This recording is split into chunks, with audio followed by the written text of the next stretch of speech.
we live? We are. Oh, let's close this. I'm reading about...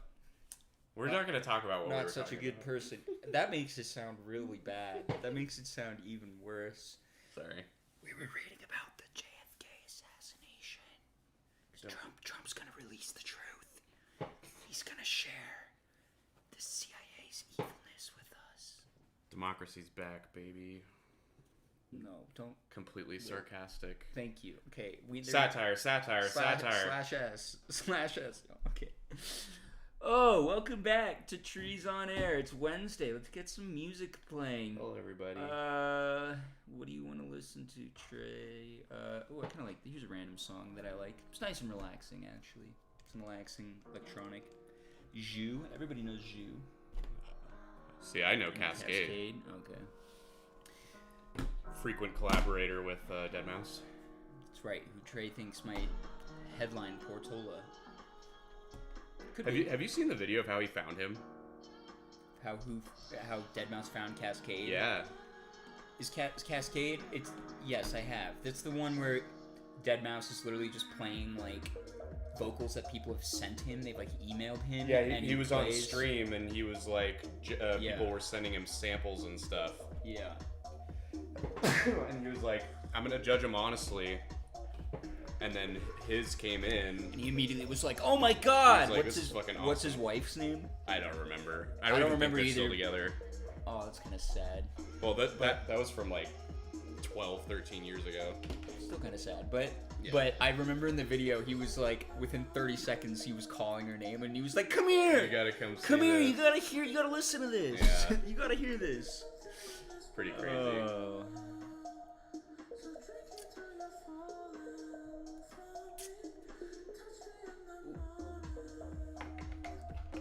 Anyway, how are y'all? What's new? What's good?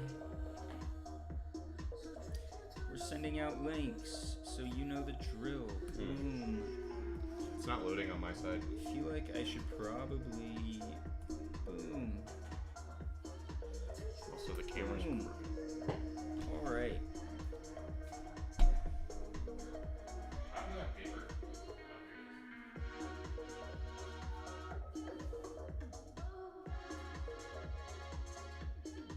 Uh-oh. Trey's messing with it. I think you made it worse. Don't push it too far. No, you had it right the first time. Just don't push it too far, dude. Just enough for it to stay there.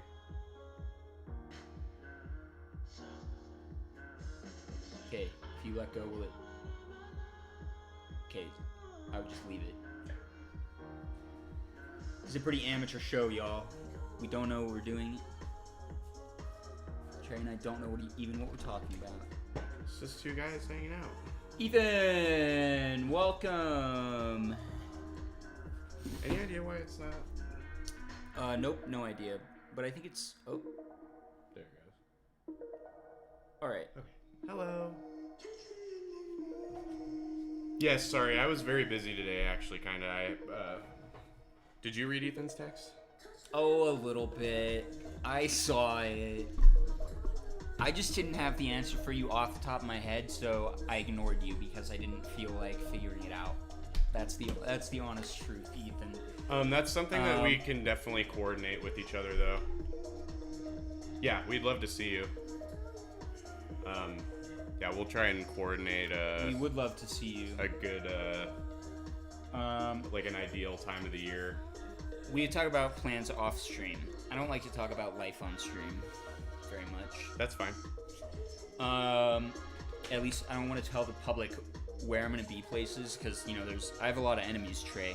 A lot of people trying to hunt me down. Sure. So I never want to say, like, oh, I'm going to be at some spot at some time. Oh, yeah, you're not going to be in Bend, Oregon. Well, you got to be a little more specific than that. Off 2nd Street at 6 p.m. on a Wednesday. Okay, now, yeah, a little too much, my friend. A little too much. Kate. I'm going to be AFK for a second. Yeah, Trey's sending out links. How are you, Ethan? Hi, Brandon. If you're there, I hope you are. I have one topic in mind for today. Don't you? You have like one or two? Oh, yeah. Did you ever listen to this album, by the way? No, I haven't listened to a Hiatus Coyote album in years. And we've talked about that on the show. It's like, I am a fan, but once you've heard one Hiatus Coyote song, you've heard them all. I don't know. I don't agree with that. But I think we did debate that.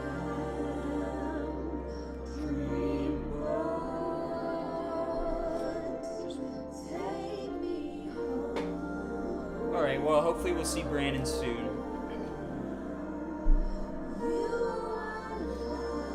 I remember feeling pretty, like, meh about this album. Yeah, I didn't add anything else. Let's play one other song from this album. This is the, like, intro song right here, which is why it doesn't have a lot of, like, solid structure to it. Sure.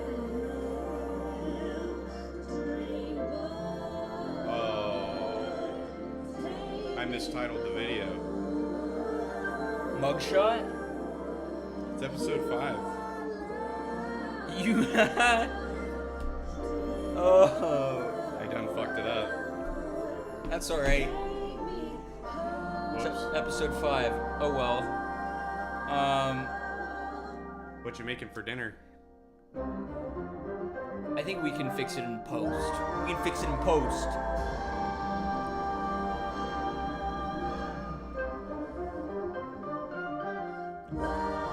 Yeah, I mean, it sounds great, but I've heard Hiatus Coyote songs that excite me more.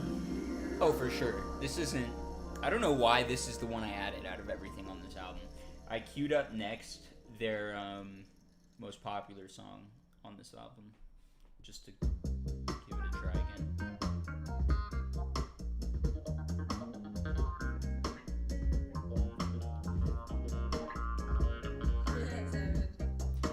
Ooh, that sounds nice, Ethan.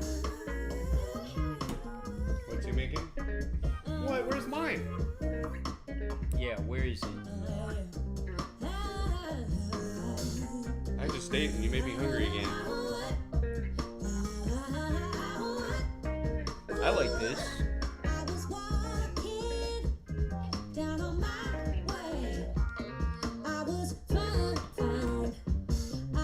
What's up, Granny?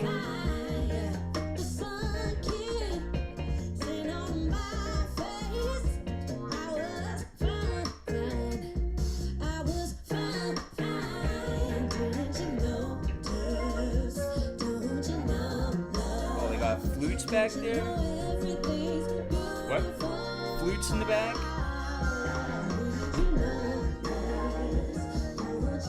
Dude, I think I'm gonna add this. I actually am. I love the energy of this. It's good. But like I said, Their vocals are so... I feel like there's like 5 songs by them that sound exactly like this song. I disagree. Because I used to listen to them a lot in high school. I disagree. You know what? We're both short on topics. Let's just blend this right into our first topic. I kind of want to listen to some more of this. You really aren't a fan? No, it's not that I'm not a fan. It's just that I don't know. It's like the same thing with like how people feel about Rage Against the Machine. Feel about what? Rage Against the Machine. It's like, oh, I've heard one song. They all sound the same. They're all good, but like I couldn't differentiate this from other songs. I don't think that's true about Rage. I get... Okay, it's Well, partially true. It's partially true. I'm biased, so I obviously disagree with it, but I think it's partial. I can see why people feel that way. a lot of people feel that way, yeah. But I don't feel that way. And I would say the exact same thing for Hiatus Coyote. I can see why you feel that way, but nah, man. This has such an upbeat, like, energy to it. Even if it's using a lot of the same... I don't know if the word motif is right, or if I'm just sounding pretentious by using it. It's probably not. Point is, they're using a lot of the same, like, elements that they use in All their songs. the songs that we like. Yeah. But they are... creating a different feeling with it. I guess my main takeaway with a lot of their stuff, which is unfortunate because they're obviously very talented. You know what? It's kind of the same issue that I have with your homie Jacob Collier. Where they remind me of Jacob Collier a tiny bit. The instrumentation is obviously takes an insane amount of talent. Yeah. It sounds good, but to me, like, it's like how you and Ethan felt when I played RX Bandits like a year ago or so. I don't even remember what that was. Where to you guys it just sounded extremely generic. And you can't tell me this sounds generic. No, it just feels disingenuous. Disingenuous. Like it's more about showing off than a message or any sort of emotion. Like I get zero emotion listening to Hiatus Coyote or Jacob Collier. I can understand. I actually do understand why you think that about Jacob Collier, because in a way I think you're right. Yes. Actually, I don't think that with Hiatus Coyote. I immediately queued up Nakamura. Yeah, which is that's their biggest song. Is it really? I'm trying to remember what album I was upset. I haven't listened to Hiatus Coyote in a long time. Was it Mood Valiant or Talk Tomahawk? I think it was Talk Tomahawk. That was 2013. Let me see. But just listen. No, Choose Your Weapon. That was the album we were fucking obsessed with this album. Because I don't think I have any songs from this album. Oh, this whole album's awesome. I gotta listen to it. Okay, wait. But hold on. First, we're gonna play this one, Nakamura, and then I want you to play a couple of the best songs in that album. Okay. I'm pretty sure we have talked about Hiatus Coyote before. Okay, listen. This has a different vibe than the other one. Give it a minute. I know this song. I have this song. Thank you.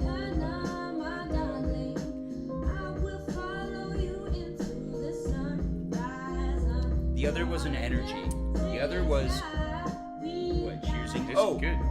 Ethan, I took your advice. Tea. We made some tea.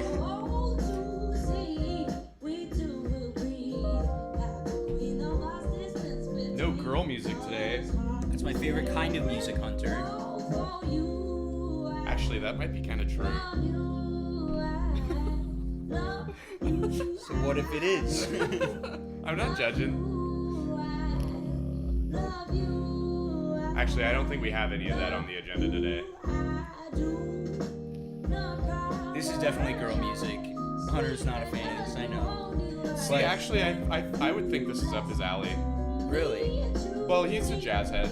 Well, it's some woman saying, "I love you" a bunch, which seems to be exactly what he's talking about.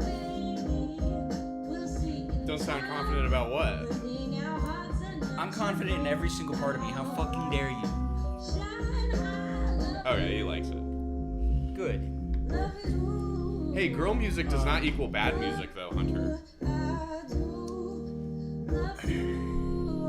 Okay, but anyway, back to the point I was making.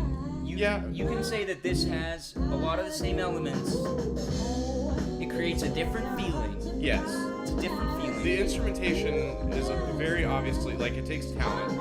Yeah. I like the vibes, but, like, I feel nothing. That sucks, Trey. It's always been my issue with Hiatus Coyote. Okay, but you said this album is awesome.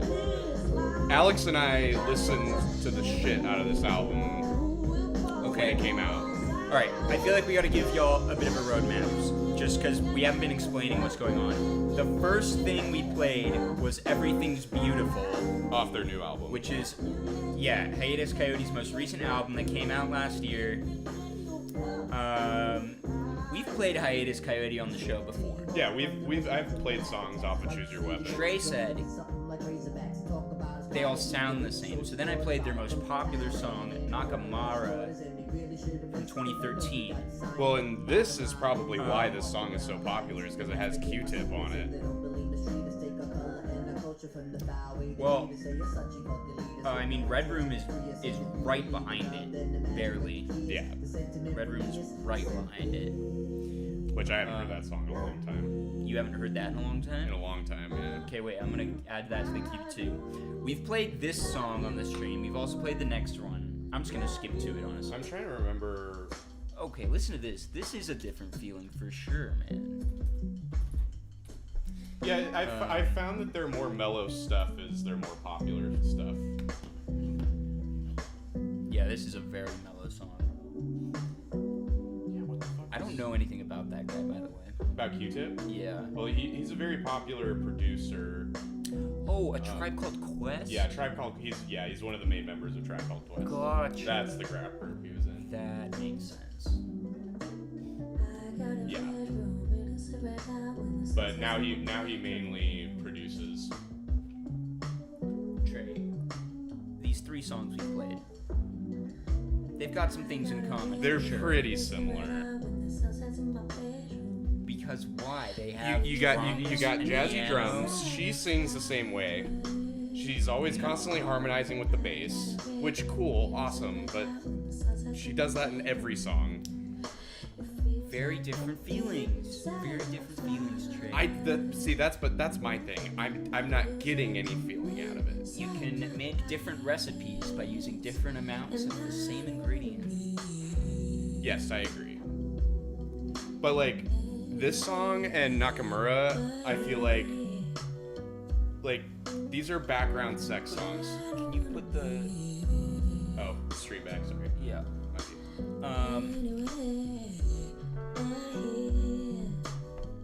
Yeah. Which is a unique take, and I appreciate that about them. The thing is that inherently I feel is novelty and is not enough to carry me through a whole record. I would never intently listen to this on my own time. At least I don't anymore. I rarely intently listen to anything, in a way. Only when I'm like trying to do something for this stream and I want to, like the one topic I have for today, right? I listen to that a couple times specifically for this. Right. Most of the time, dude, I just open up Spotify and I go, that sounds like what I want right now. And then it's on shuffle. But I mean, we both listen to all kinds of different music, so it's like... Yeah, but I'll be driving around and this song will come on and I'll listen to it. Here, do you want booze? Because it's nice and relaxing.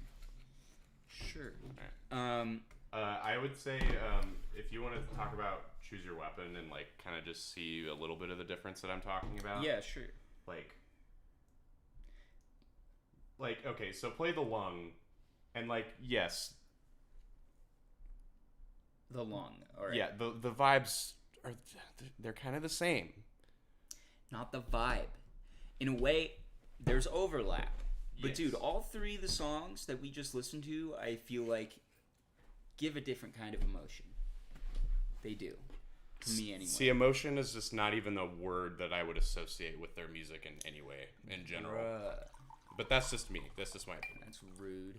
I don't mean it as a diss. Because the music is great. It's just, I don't get anything out of it aside from it's nice to listen to and the instrumentation is impressive. Alright, well, here's the lung. Track 15 from Trey's favorite album by them, apparently, called Choose Your Weapon, 2015. This was the first song I ever heard by him. Oh.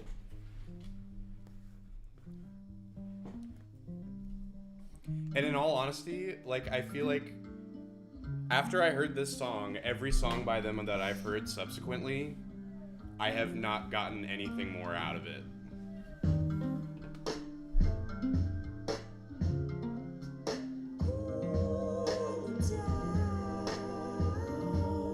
I have never heard this before. Oh, I could have sworn I've shown you this song. Maybe you did, I don't know. See, I think that answers my question, though. Not if I've It's only like, listened did to I it hear one. this song? If I've heard this, it's because you played it when we actually did a topic on the show. That's what I'm saying. It must have been like a couple years ago. It was definitely a few years ago. Yeah.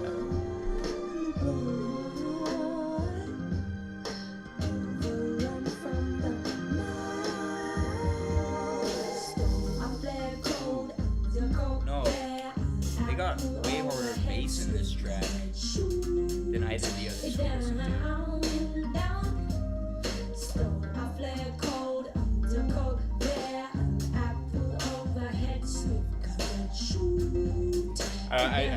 I get the same thing out of the other songs as I get out of this song. It's too bad. Well, and this album came out 8 years ago, 9 years ago, or 10 years ago now. We're getting old.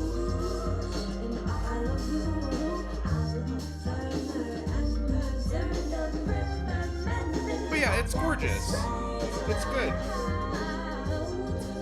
Do I feel anything? Not really. It's vibey. It's too bad. Everyone's different. I mean, what are the emotions that you're getting out of it? I feel like you're gonna shit all over my topic later then. I doubt it. I mean, like I said, I'm not shitting on them. They're great. They're a great band. They're not something that I would regularly listen to because I get everything I'm gonna get out of their music by listening to this song. In my personal opinion. Say that again? I feel like after listening to this song, I get everything out of their music that I'm gonna get out of it. I don't need to keep listening to it. Just disagree with that. This is one of my. Honestly, I like this one less than the ones we listened to before. That's fair. I have nostalgia for this album. Right. Because that's a huge part of it. This feels kind of like. It's like kind of mystical in a way. It makes me think of like I'm picturing like Princess Mononoke running through the woods. Does it make any sense? Sure. I always found Princess Mononoke to be kind of sinister of a movie, though. Yeah, it is.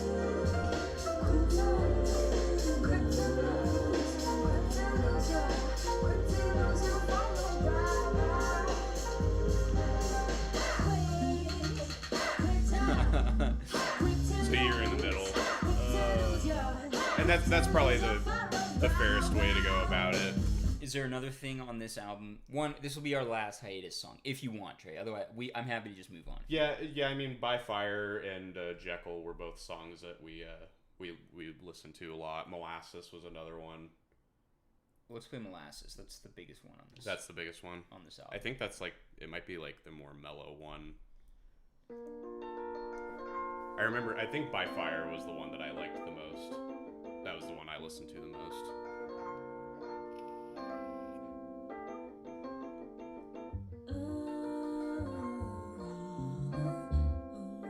Yeah, this one has a little bit more flourishing in the bass instead of like sustaining. The one you just played had more bass than any of the others.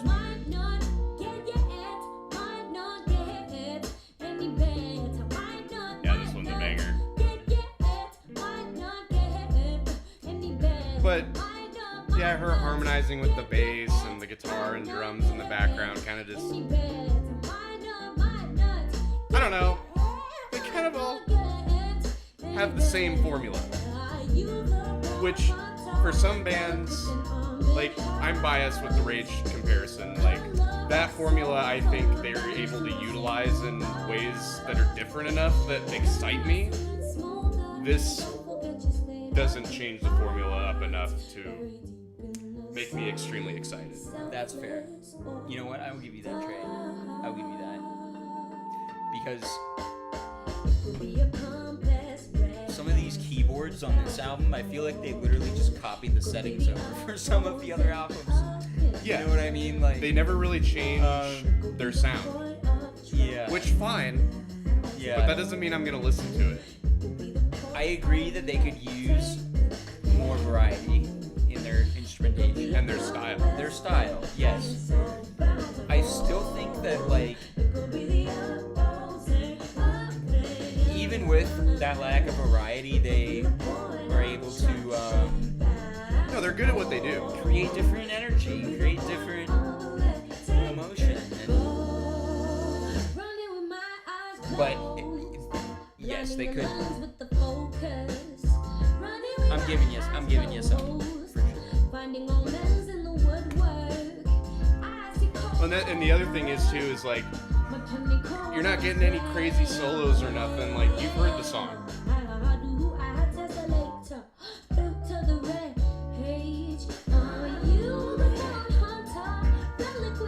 Should I just? Yeah, it gets a little wacky at the end.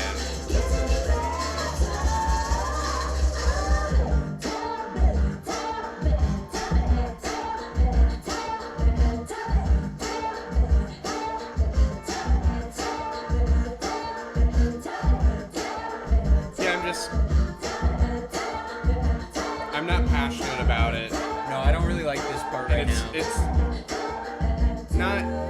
It doesn't scratch an eargasm itch for me like it does for some people. Even though it's impressive. Drum, I love the drums. No, the drums are great. Everything's great. I just don't really get anything out of it. This is like a song for you where the parts are worth more than the whole. Yes. Yeah. Yes. Yeah. Mm-hmm. That's a great way to put it. If you want to play By Fire, that I'm pretty sure that's the one that I liked the most. That's probably my favorite Hiatus Coyote song. Okay, real quick. If I remember correctly. Real quick. I don't want to stay on this too long. Yeah.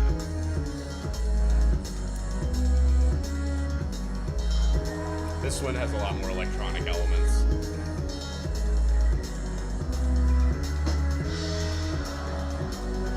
This intro, I almost would say, sounds like Flying Lotus. I agree.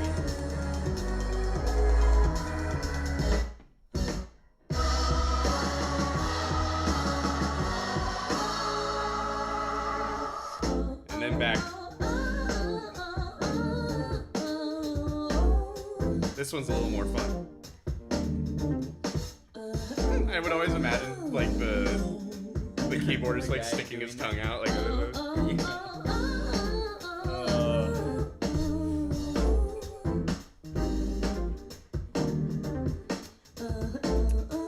And there's more of, like, there's, like, a synthesizer bass that goes through the chorus that I think sounds really nice. When she's, like, doing her, like, vocal fluttering. There's a little more swing to this song. Yeah. Yeah, it's got some funk. This makes me feel a little bit.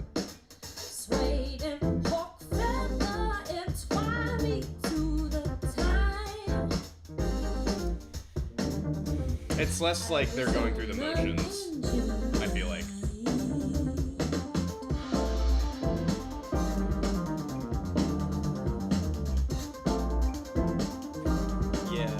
Yeah, I like that.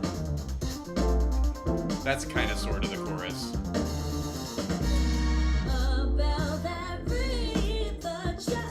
It is a little... I know this is older, but it is a little Jacob Collier-y. Just certain specific parts of it. I guess.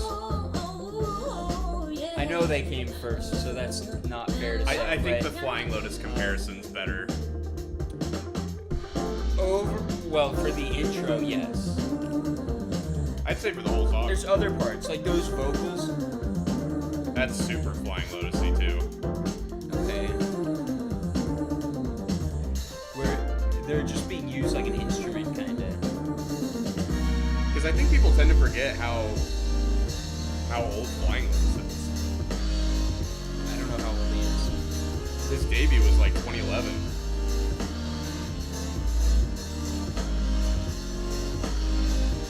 I don't know, there's a lot more that catches my ear with this song than with most of the songs by them that I hear. It does stand out. It Yeah. does stand out. I'll give you that. Is that worth an ad?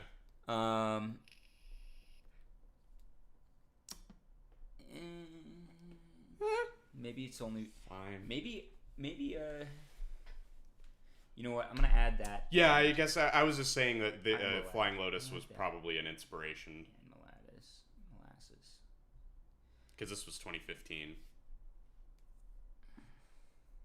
think that was 2 years after Cosmogramma, maybe 1 year.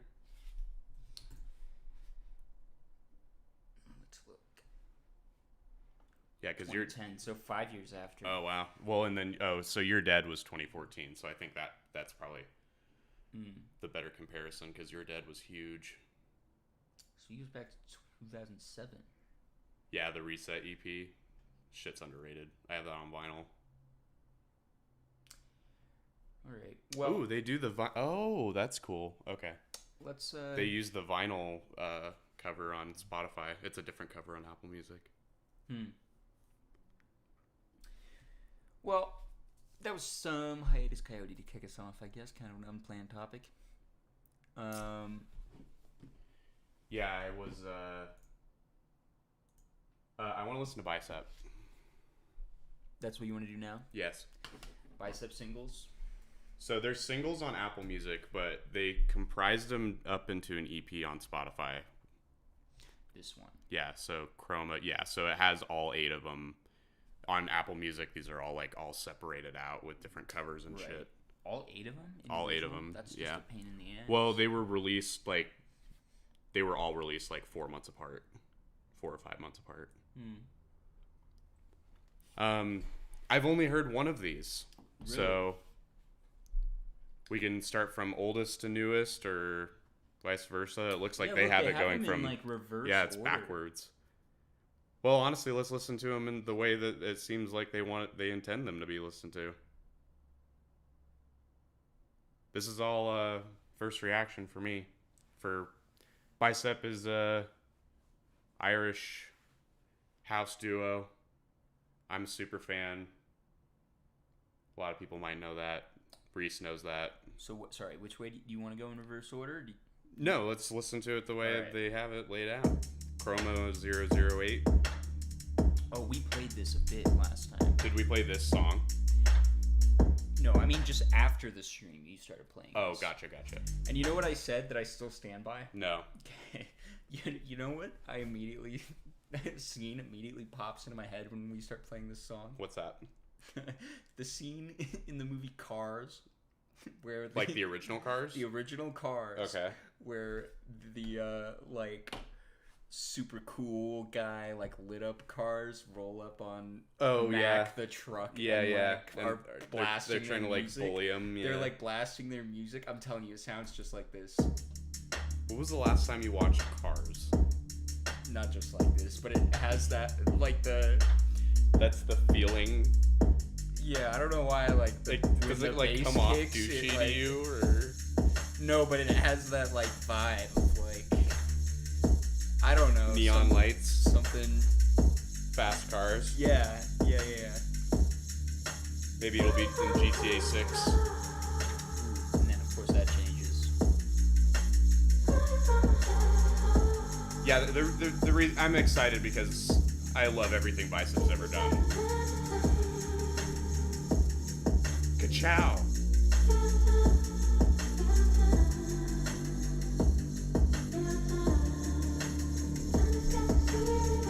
Wait, what is Ethan responding to? When he says thank you very much? I don't know, maybe me showing him Bicep.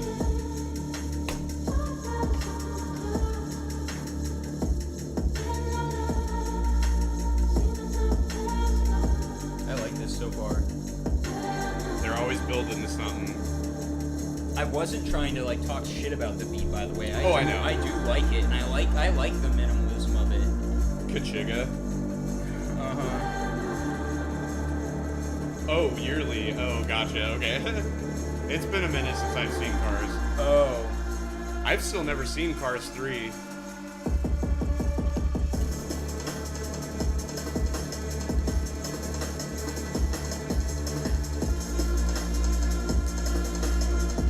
It's almost indescribable to me, but the way that they create electronic music is just, it's right up my alley. And it's kind of inexplicable. The way that they do it? Yeah. Do you mean literally like the methods by which they do it? No, I mean like literally just how it sounds. Yeah, their style, yeah. Because it's definitely unique amongst other house music. Yeah. But like there's this subtlety to it. There's Yeah. also this like epicness to it a lot of the time. And this one's a bad example, but like a lot of their music is like really catchy. Like they have melodies that you can like hum in your head. I feel like there's just not a lot of electronic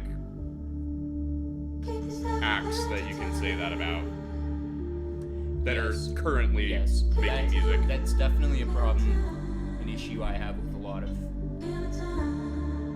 I mean, not a lot, but some house music that doesn't have any kind of melody at all. Yeah. There's like nothing my like brain can like grab onto in a way. You know what I mean? Or structure even. Right. Yeah. Yeah.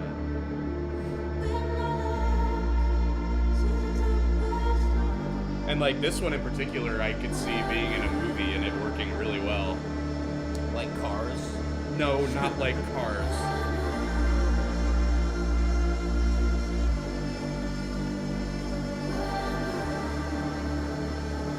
And they've been doing a lot more vocal stuff in their new shit, which their debut album didn't really have very much of.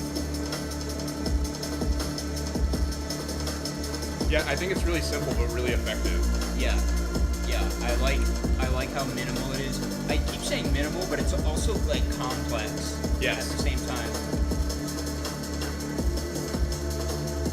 There are little like changes in the drum patterns that like you might not notice. Yeah. A lot of the times. Well, what I also appreciate about them too is like they were talking a lot about this during the rollout of their last full-length album, and this was right before we saw them at Portola, by the way. I have a couple Swedish House Mafia songs. Yeah, that Swedish are House good. Mafia. Yeah. But anyways, they kept talking about how the stuff that they were putting out was... I like this build-up at the end. Yeah, this is really nice.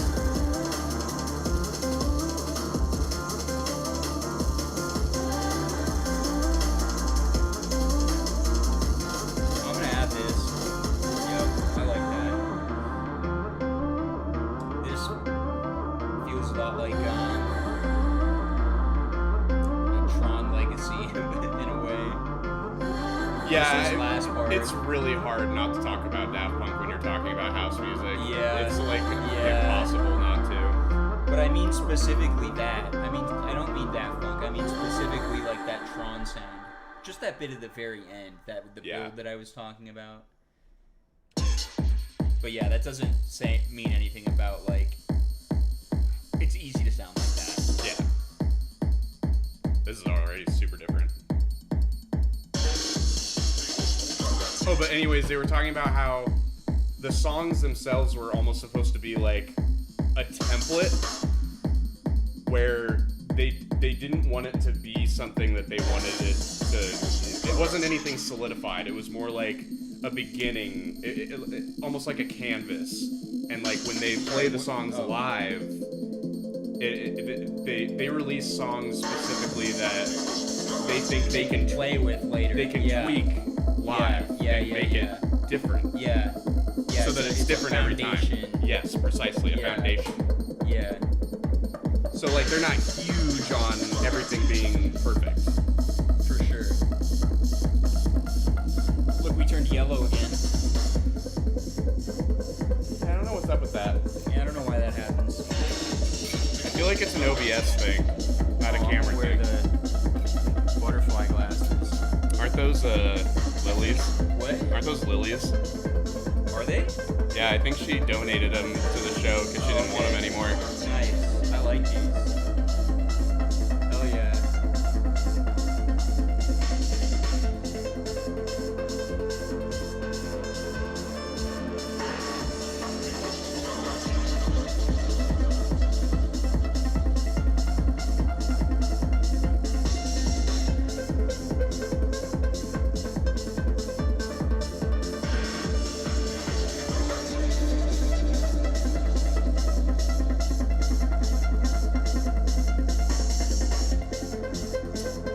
I have to say, so far I like the first one more. I agree. but it's definitely building to something. Yeah.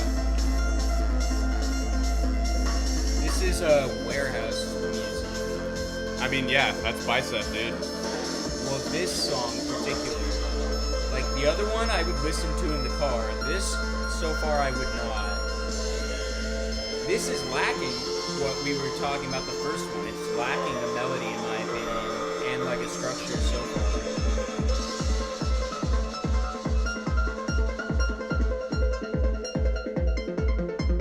Interesting. Just cut everything else out. I do like how the synth that they're using, though, is very textured. Ethan says he remembers this. Did they play this at Portola? Maybe they did. Well, this song came out this year, or late last year.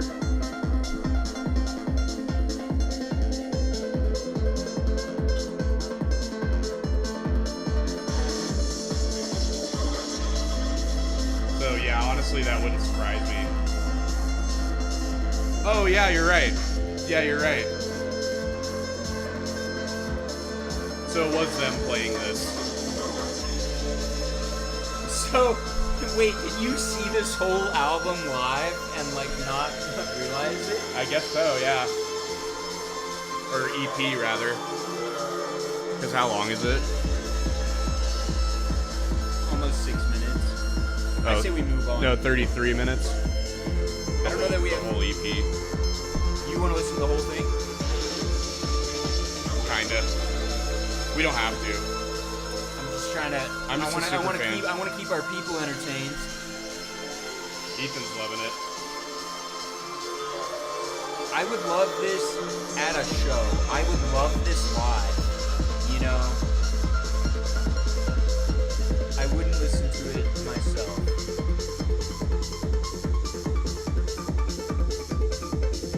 Yeah, I mean, I will admit so far. Kayla loves it too. Okay, I'm getting outvoted. Hi, Kayla. Yeah, Eric loves Bicep as much as I do, so. Alright. Alright. My bad. Sorry, y'all. My bad. Yeah, now that you say that, though, Ethan, I do remember. That's just funny to me that you've seen this album live and you're like, let's react for the first time. Well, I'm going to assume that these studio versions are different. Yeah.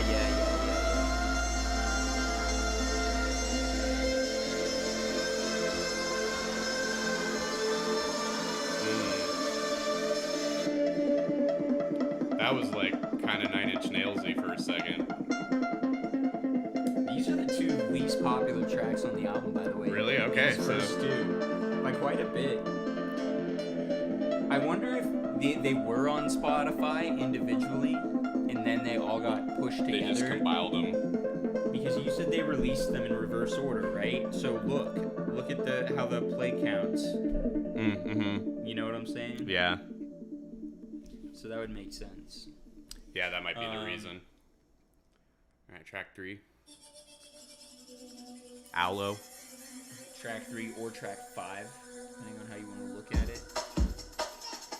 Yeah, this sounds like old school Bicep.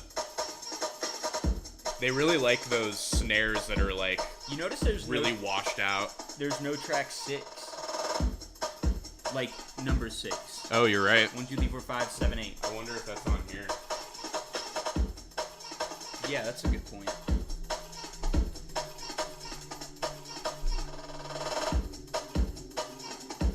I like those little chirps. This sounds like the Bicep. That you know, Yeah. That sounds like old school Bicep.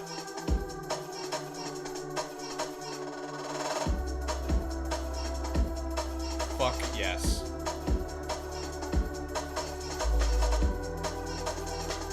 And I wish I could like explain it in words better, but like this is just my shit.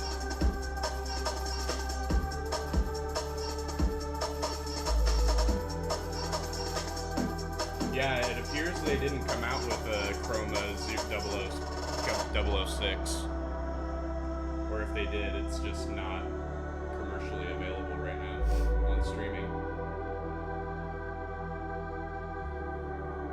But so Tangs did come out this year, like in the last couple weeks. Got it.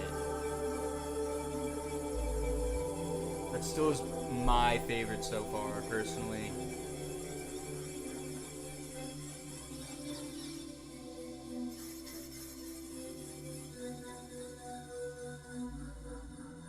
It's a cool image of them on the Apple.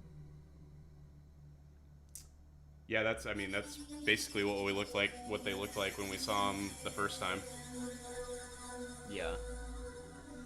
Yeah, they like to have it, they did it like Justice, where they Not me, had their key. Yeah, not you, you dork. Yeah, I regret that. I do. In hindsight, who'd you see instead? I Gorgle just City. Gorgon City. Gorgon City. Gorgle. Yeah, Gorgon City. I just didn't really have that much of a preference between the two of them. And someone else did, so I was like, alright.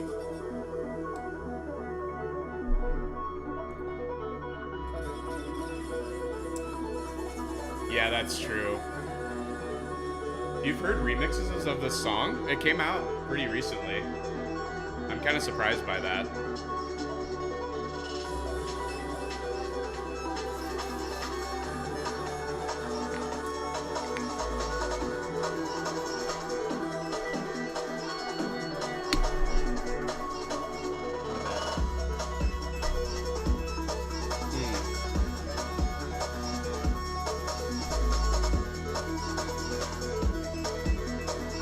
Yeah, I mean, I really wish there was a way that I could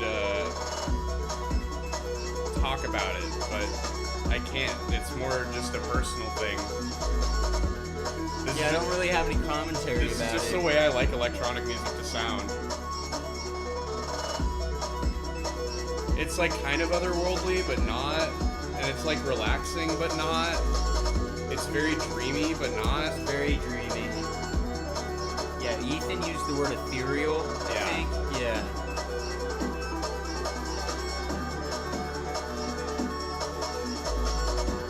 Yeah, Eric, I have one other topic later. Yeah, I mean, seeing Bicep, maybe after consuming certain things, is definitely one of the greatest things I've ever witnessed.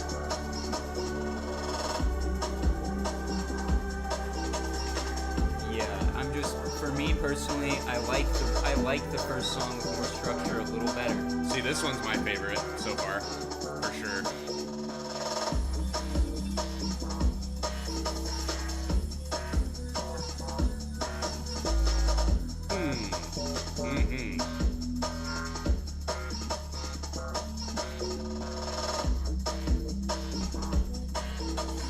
You can see how it is a foundation, though, like you were saying. Yeah. Because then they can take this and like fuck I around, feel like or like all mix these- it with other songs. Right.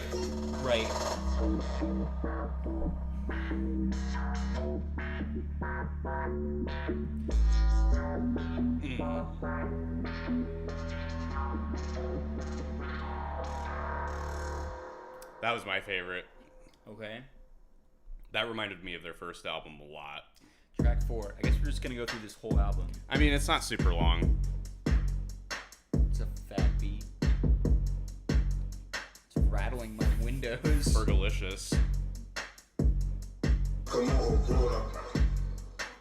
What? I'm surprised you haven't heard these. These tracks are the ones that have been out for a minute. Yeah, I haven't been listening to them because I've been waiting to do it on here. It's been months. How could you bear it, Trey? I have 2 albums by them that I listen to plenty. Okay.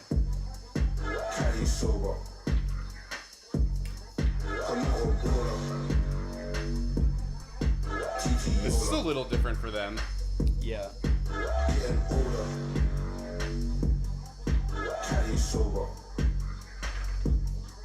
I guess I don't play Terraria enough to really know. So I'm gonna trust you on that one. Ooh, I kind of feel where this is going.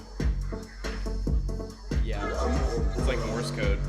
Oh, like what? Morse code. Sure. They should do a song with actual Morse code in it. Like, send a message. Like, just have the lyrics in Morse code. Oh, okay. That would be kind of sick. Even though no one would like that. Yeah, I mean, it probably wouldn't sound very melodic. No, it would not sound good at all. Oh, I thought they were going for it. They kind of like tapered back. Yeah. There's a build, though. Yeah, here you go.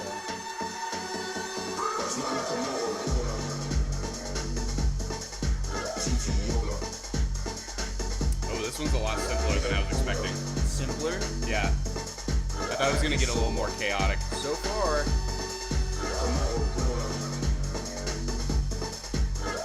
You know this is gonna do something nuts, right about where the bridge would be in a normal song. We'll see. I never know with them.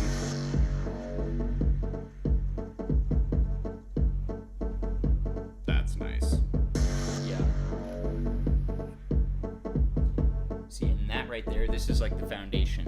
But they'll take manual control out of like that piece, right? Throw in stuff from other songs, maybe. Yeah. Probably playing a synth.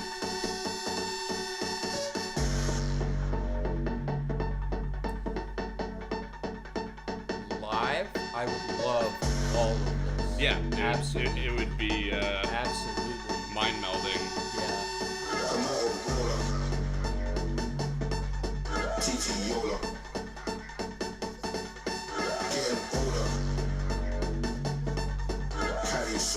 Hi, Mark. Hello. Good evening. Cheers.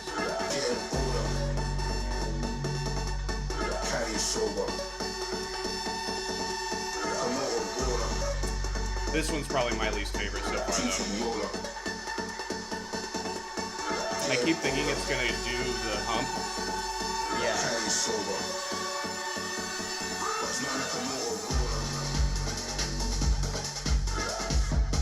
Not quite satisfying though, was it? No.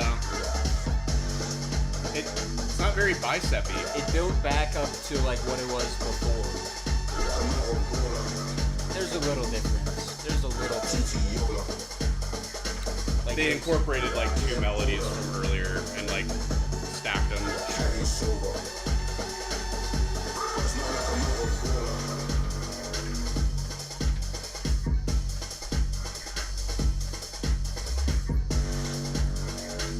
I mean, it's heavy.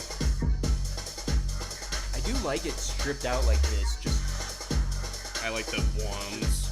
yeah, but it's that and then just drums. Yeah, they're very good with their drums. I Yeah. love the drum samples that they use. Yeah, I love how they like compress the shit out of the snares.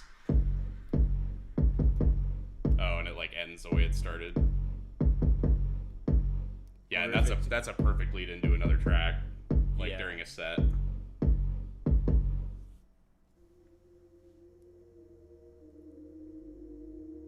Does this one have features? Dove. Dove. A few How of do the you- ones a few of these How do songs you had even pronounce that features. title? By 83. By 83. By 83. That one's not on here either. Not at all. No. It's 87542. And then 1. Okay, so I've That's weird. definitely not heard this one either. That's pretty weird. But you might have heard this live.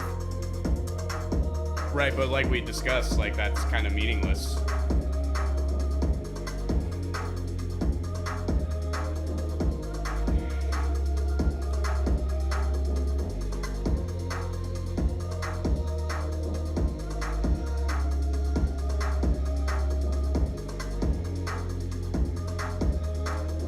Almost like choir vocals that they like snipped out. Yeah, they're like distorted too. Yeah. They're like way in the background.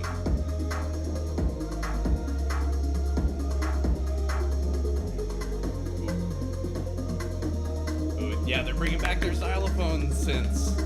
I love those. They sound like bubbles.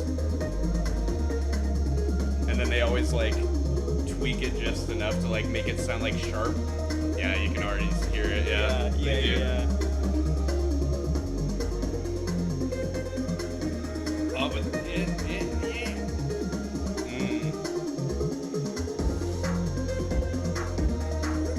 We're already halfway through this song though. This one's breezy.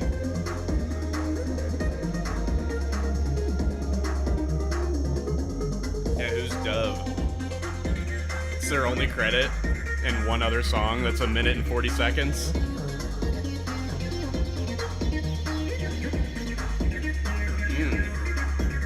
I like how that sounds.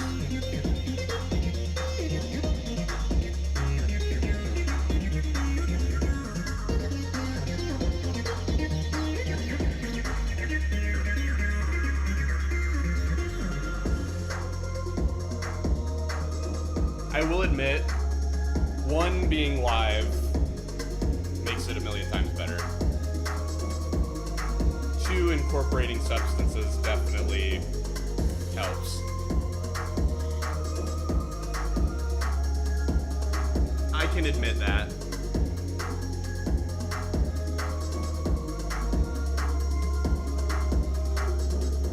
This one's one of my favorites. I like this one a lot.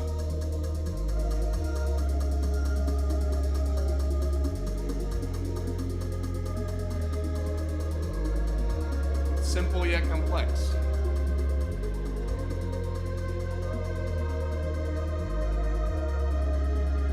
That's haunting. Yeah, I don't have a lot of commentary on a lot of this. I don't either. Just gotta listen to it. But I have a smile on my face the whole time.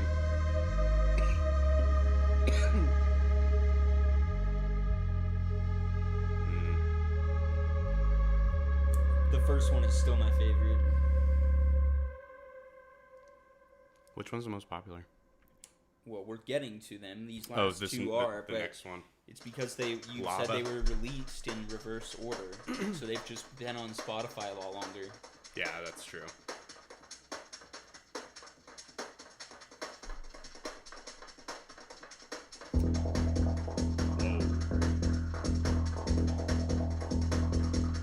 This has got to be like Bicep plus someone else or something. Think so?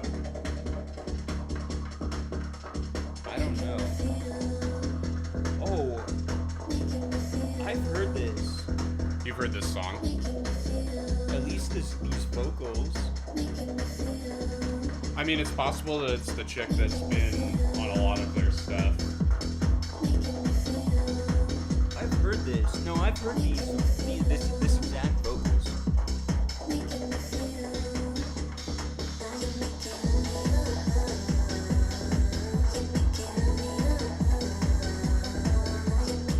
I put the lyrics up to help everyone out.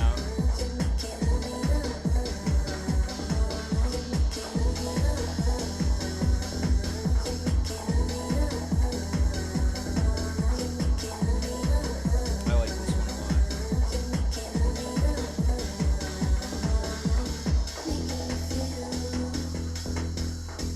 Yeah, Clara Lasan, I think, is who it might be. She's featured on quite a few of their songs.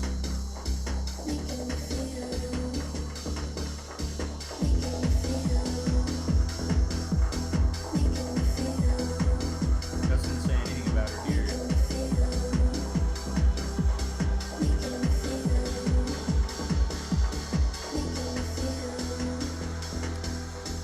Yeah, so, okay, one thing I will say, though, is, like, take a song like this, where, like, inherently it's kind of a Boots and Cats, which... But they have a subtlety to the way that they utilize their background synthesizers that I feel like give it a little bit more oomph and give it more feeling. Yeah. Yes, precisely. Yeah, Mark said what we couldn't. Yeah, you hit the nail on the head there, man. But I feel like it is elevated. I need some more variation in this though. In this song, yes, I agree. Yeah. I love the way I love the way it started. But that's how it is still. I wish they could have done that and then done what they did on some of these other tracks where it was like every few measures was like, alright, slide into something else. Slide into something else. Now let's take the thing we did 60 seconds ago and throw it on top of this. And you know what I mean? That might be why this song's the most popular, because it's the most basic. It's the most thoughtless. Yes. It's the most just in a dark room. Thump in the head, eyes That's it. closed, high That's as it. balls. Yeah.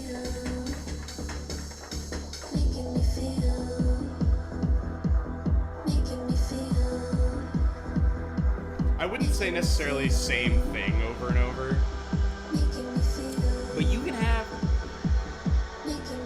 I don't know. I think that might be excessive. The other tracks, they had the foundation, but Yes. then they were doing stuff on top of it. I feel like agree. this is just the foundation. You know what I'm saying? Yeah. Well, And it's a really good foundation, but I wish I agree. like the version we're listening to right now could have had some more of that going on. I agree. But like I did preface though, is that like their intent with like at least the way that they're making music right now is that there's supposed to be templates for how they can utilize it during a live show, which is Right. But these. Oh, we heard this too. I've heard this too. So these first couple. on your own. I don't remember.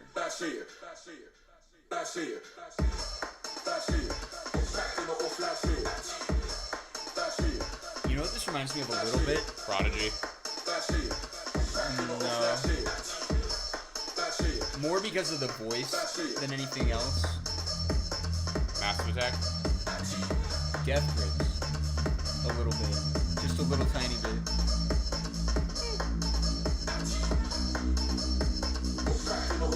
Death Grips is definitely a little more nuts. Oh, yes. Oh, yes. I'm not saying they're similar. I'm just saying there's one little thing. That sounds dirty. Yeah, I love that kind of. It's just the voice. That's the only thing that reminded me of him for just a moment. You thought it sounded like MC Ride. For a sec. It goes. I want them to bring that fucking synthesizer back. That sounded so cool. Yeah, bring it back hard, though. Yep.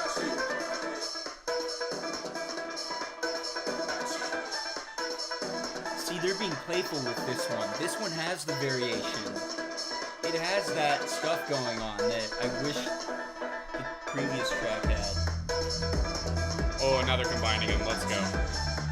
Yeah. Yes.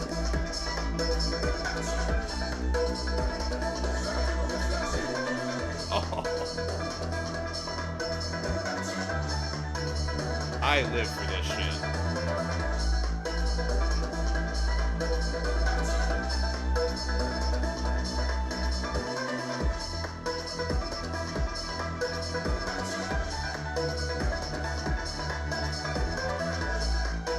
Yeah, I love how you can isolate one melody in your brain and like enjoy it, and there's like 3 of them happening.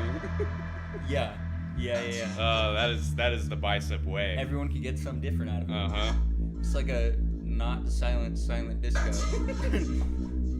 You just choose what you want to listen to. Yeah. With your head. Well, and then you don't can, have to use the and then you buttons. get something new if you like listen to the song again and decide to like focus Yeah. your brain on another element. Yeah.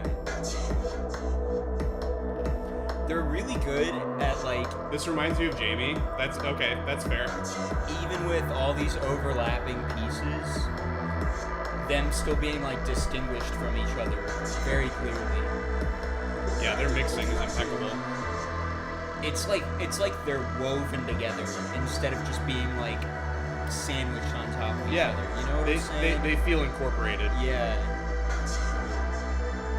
Oh.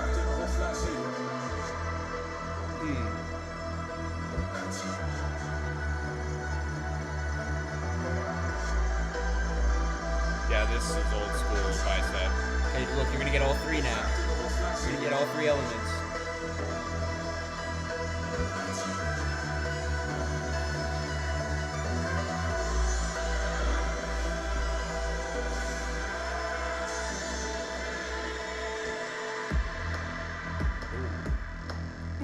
Or strip it out. Yeah.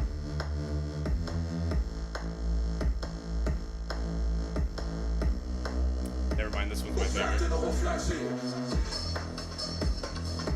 Oh, that percussion sounds so good. Yeah, I'm gonna have this one too. What? How? How do they do that?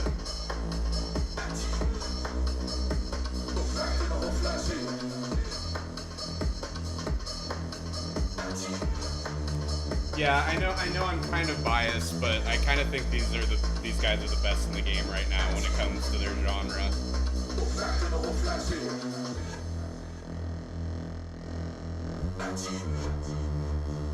But this is a perfect example of what I wish the previous track I agree. had on it. I totally agree and with you. They could have. Yeah. Because it was so good for what it was, you know?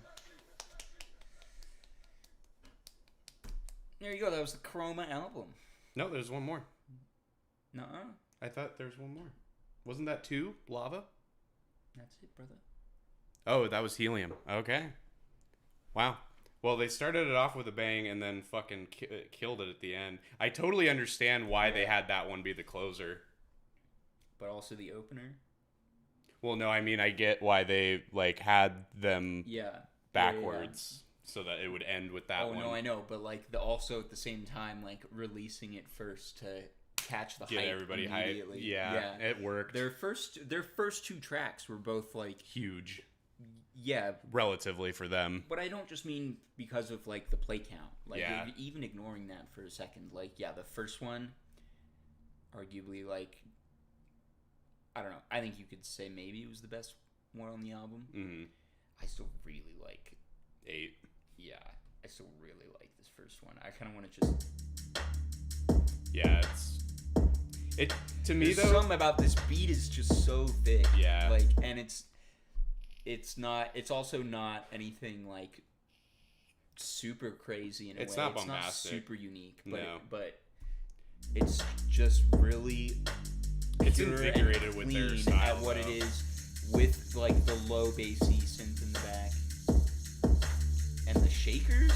I didn't even remember that from the first time I listened to this. That's the other thing I find with Yeah. Bicep is you notice a new sound There's every like time. oh, and that's gorgeous, dude. We won't do this again, but when we go offline, I will do that again. Bicep's the shit. God, I love that track. I think that still probably is my favorite. Off the whole thing. Yeah. See, Helium's my favorite. That actually. That would be my second. Yeah, that would be my second. That was that took me back to seeing them. I will admit, so yeah, that one as well as a couple others on here are much more classic Bicep. Yes, for sure. Yeah, compared to the one that I like a lot, and compared even to because Eric prefers their second album.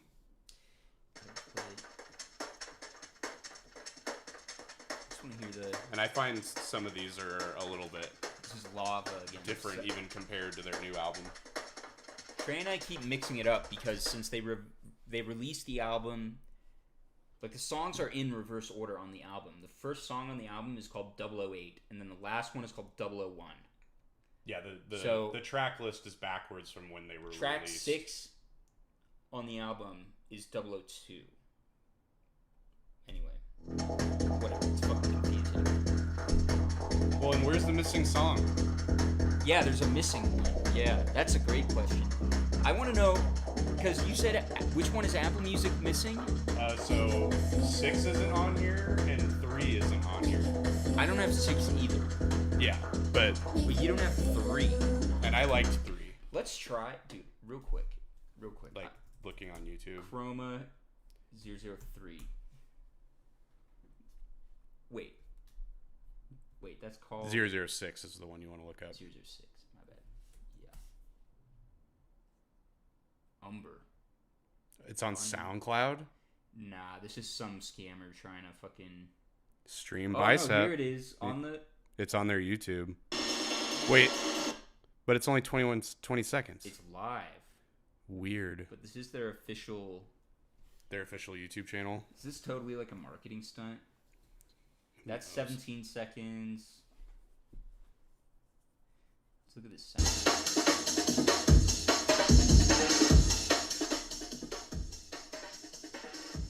How long is it on SoundCloud? It's by some account with 88 followers that's literally called Unreleased Bicep. I mean, it sounds like Bicep.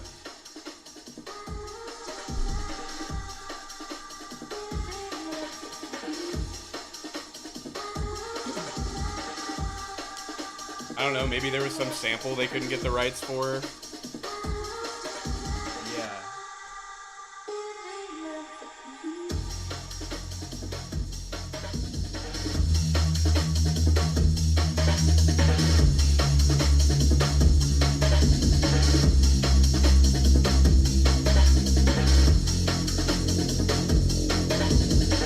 Yeah, I agree.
Sounds like a live recording.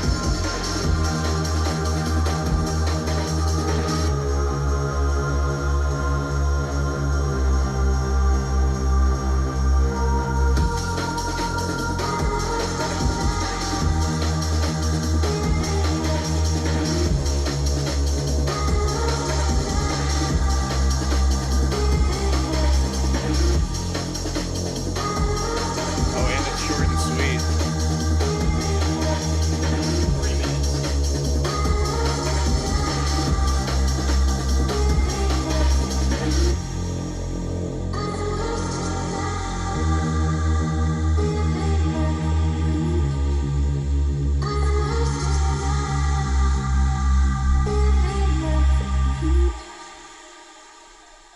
Well, I enjoyed that a lot. Can't add it. Bicep, what's up with that, dude? Come on, man. It's not there. I'm just teasing you. I feel like it is kind of a marketing thing. I don't know. It's a good... I like it. You leave one out, leave people wondering. Yeah. And then you Google it, and there's like all these weird accounts. Look, one of these guys is called Tricep, which I just think is hilarious for some reason. He's a big Bicep I fan. think that's so funny. Well, that was Chroma. There was Chroma, finally. Yeah, Yeah, now we it's all completed gone. it, yeah. I loved it. Yeah, man. I added a couple of these songs, which Says a lot for me. Yeah. So Nope, Bicep, best in the game. Hope to hear from you guys soon. I feel like I just need to soak in some silence for a second or Want a something. bath? Yeah. How are y'all doing, huh? Anything new? How's the weather where you're at? We don't have any out-of-towners on here. Ethan and Brandon. That's true. I have been curious if they've been getting any of the smoke from LA. I know that that's like really far away, but Probably not. wind can pick shit up. Yeah. Well, do you have... I have one more topic for today. Yeah, let's do yours. Let's do mine. Okay. Posthumous album. Trey's never liked it. It's a rapper. We're listening to Mac Miller. Oh, that's right. That's right. I told you this like an hour ago. Yeah. I forgot what it was. You were the one telling me, though, about... So, Mac Miller died. I was in Hong Kong when it happened. God, that's how long ago that was? Yes. When he died? I might have been in L.A. Might have been my freshman year. I thought he died, like, post-COVID. No. Not even... No. Like 2020. Oh, like a year or two before. Oh, okay. Yeah. I guess I'm out of the loop. Yup. It was one of the... I don't know, it was a celebrity death that hit our generation... Yeah, I was... uniquely hard, yeah. actually. Yeah. Which I'm out of the loop on. I can't really comment. Yeah, I think... I always thought he was kind of cringe, like in high school. Like, do you remember when Swimming came out and that album was huge? Sure. And huge. And I don't know. Whenever I heard songs off of it, I was just like, yeah, fine. Like, another white dude rapping, like, whatever. Yeah. I didn't really pay much attention to it. Yeah. But after he died, and then seeing people's reaction to how he died, and then I remember when Faces came out. Yeah. And it was almost like it was kind of a similar reaction to how people You mean react. the first posthumous album? The first posthumous album, yeah. That's Circles. Circles, yes, that's what I meant. Sorry. Yes. Circles came out, and the reaction from people in our generation reminded me of like people, like millennials' reaction to like when Black Star came out right before David Bowie died. I felt a very similar vibe to that. It was almost like there was this collective like mourning and enjoyment of the music at the same time. Yeah. And like I'll never forget the video of Fantano that went viral where he was reacting to the lead single of Circles and he like openly sobs on stream and he can't even handle his emotions. He's like, because that music would not hit nearly as hard if it released before he died. You know what I mean? In my opinion. Yeah, I mean, sadly, but that's me out of the loop because I'm not like a huge Mac Miller head or anything. I feel kind of shitty saying it, but I do kind of agree with that. Yeah. I mean, a lot of the things that he's talking about on that album hits so much harder emotionally because of how he died. It felt like his death came out of nowhere. Of course, if you knew the guy, it probably didn't. Oh, no, everybody knew. Right. Everybody that was close with him. He didn't commit suicide, you know. Well... He OD'd. You think it was intentional? Is that a thing? I feel like we shouldn't make conjecture about I'm not going to make conjecture, but my understanding is from the people that were closest to him that he had been talking about it and that it wasn't necessarily a thing that he was trying to avoid. Right. And he was obviously doing drugs consistently. Also, Ethan makes a really good point. Because of the lyrics, not just for the sake of it. Yeah. Yes. That's what I meant. That's what I was leading to as well. Where it felt like it came out of nowhere. And then you listen, and then the album came out. Yes. And you get those lines like, I'm tired of feeling so tired. I'm so tired of being so tired, yeah. And you're like, oh my god. And it just... No, that song fucks me up. I'm not even like a huge Mac Miller fan. And it's not just that one song, man. It's the whole album. One song. And this is what I think... I'm not in the camp that Mac is like the GOAT. I don't think he is. We can both admit that he was a talented rapper, though. Yes, he's very good. But I think like why he is as big as he is that like unlike so many other rappers out there who talk about their life of fame and wealth and stardom. No, I don't. No, I literally don't. Okay. Yeah.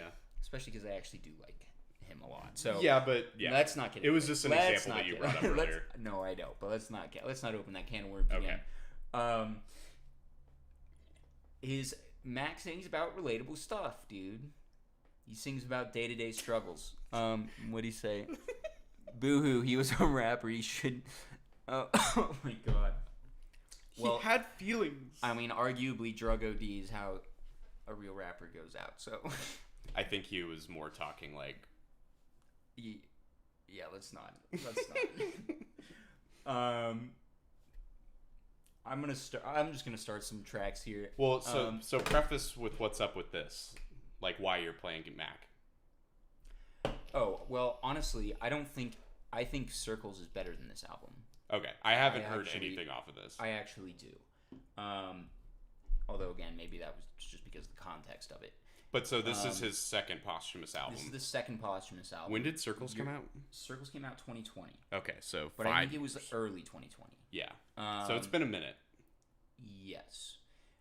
Yes, it's definitely been a minute, which is one thing that made me really skeptical about this when I heard this was coming out, because I was like, really? How can you release new music this far after a guy has died? Yeah. Jeez. And like expect me to believe that he like really had the creative control over this product. Yeah, because they've pretty much openly admitted that Circles was like 99% done before he died. Right.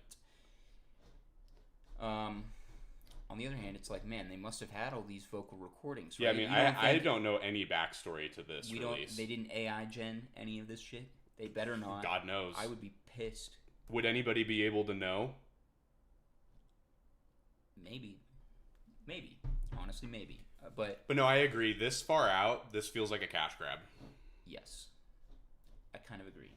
And it's got SZA on it, right? Like, I mean, that's cool. I like SZA, sure, but like, why? Sure. But do you think Mac was planning this track with SZA like 5 years ago? Probably not. More than that at this point, 6 years ago. But like, it's the same thing with like, do you remember Michael Jackson's posthumous album? No. Like, which one was that? Fuck, I forget what it's called, but it's littered with features that obviously he didn't plan. Like, it was all like Michael Jackson fans that were like, I want to be on a Michael Jackson song, and it's like, oh well, he can't say no. Yeah. I don't think this album is as like cohesive as Circles. Yeah. Which is again because they had some set of vocals of Mac Miller. Yeah, I mean, God knows when any of this was recorded. Right. When I listen to this album, I want to start playing it. I don't want to keep. We'll just start playing it. Okay. I'm gonna open actually with that track that SZA's on, which is basically the first track. So the album's called Balloonerism. Yes, the album's called Balloonerism. This first track is called DJ's Chord Organ. After the Grammys.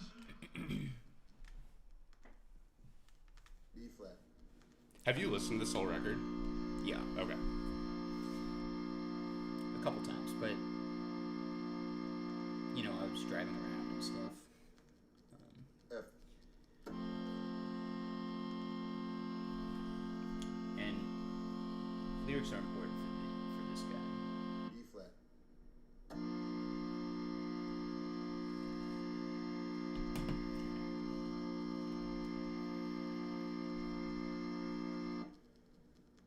F.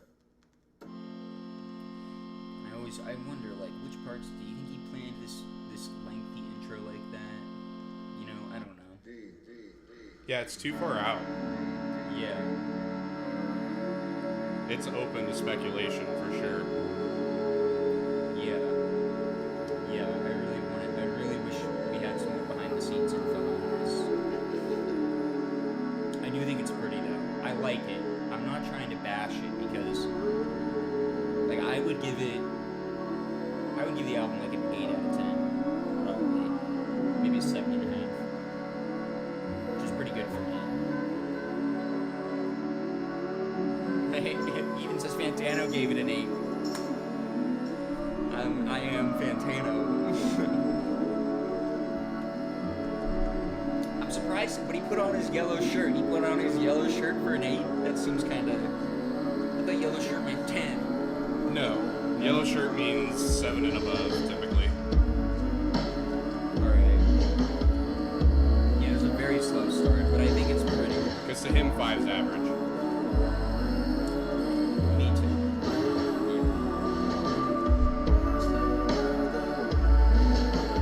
The only track before this is like a 30-second intro track that isn't anything. So when you listen to it, it blends right in with this. So you basically have like the first 3 minutes of the album just being this, I don't even know what to call it. The soundscape.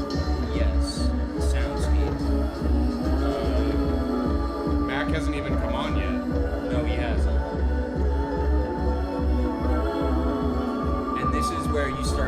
Wonder, where it's like, I don't dislike this really. It's nothing crazy. Here you go. It's Sizzle too. So this is what I'm saying. You gotta start to wonder, like, they had bits and pieces of Mac vocals, and you're seeing them pad them out into an album. You know what I mean? We're about 3.5 minutes into the album. Not a single word from Mac. Yeah, so far this sounds like a SZA song. Well, that's because And I like SZA, don't get me only wrong. been SZA so far.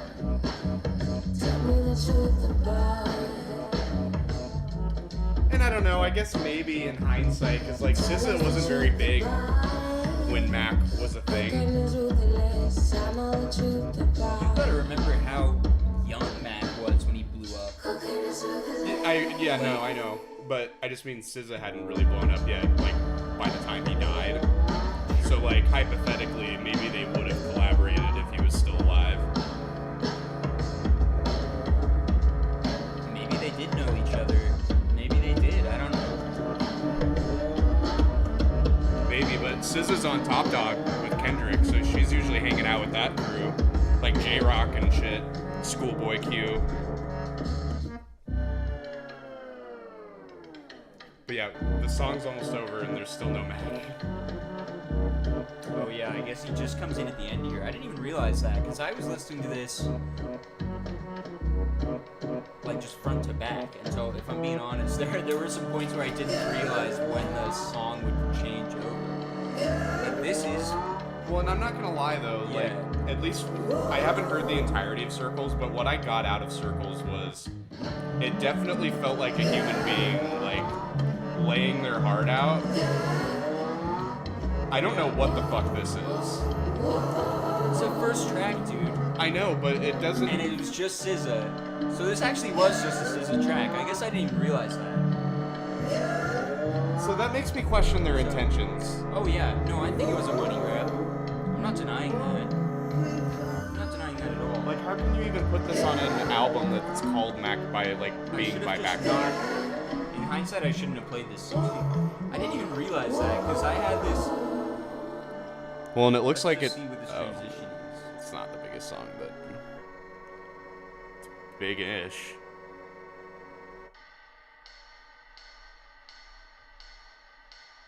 This just feels so weird. It kind of makes me uncomfortable. It's not a happy album. Yeah. You know what? I'm gonna play a different song. Well, the biggest one is the $5 pony rides. Yeah, the one I added. I'm actually gonna play this one.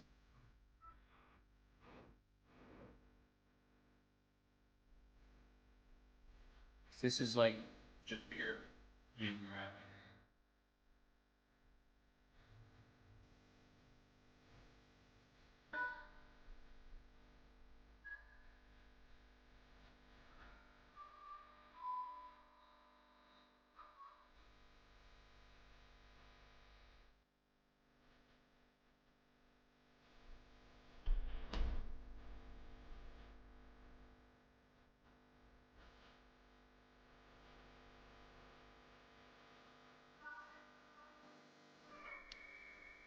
See, I really like the production. It's very inventive, but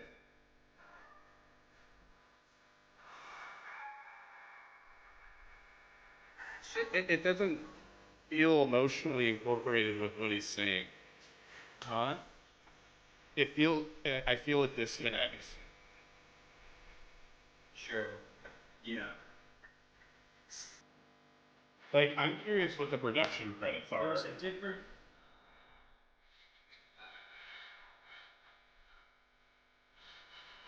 Alright, even.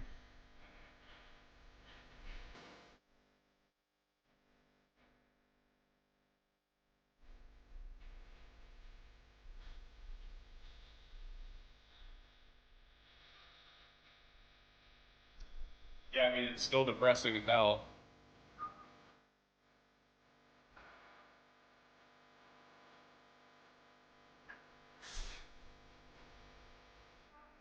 Recorded in 2014. See, that makes more sense now. I did not know that. Yeah, that was announced 3 days ago.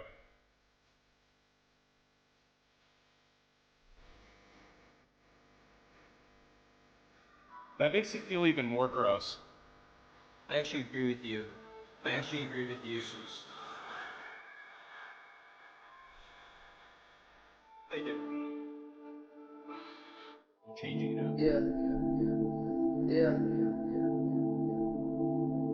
This one's called Stoned.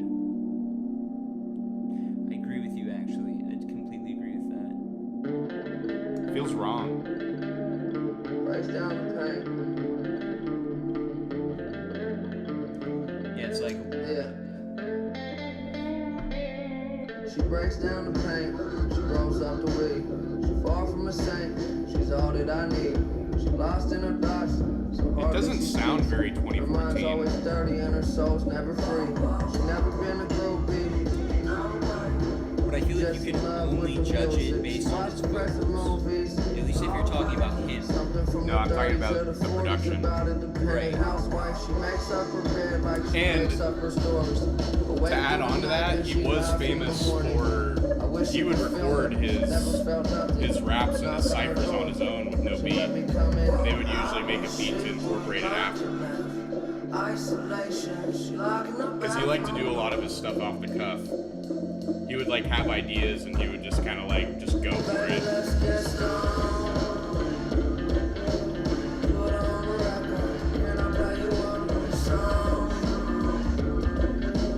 Man, you're right. That sucks because I do.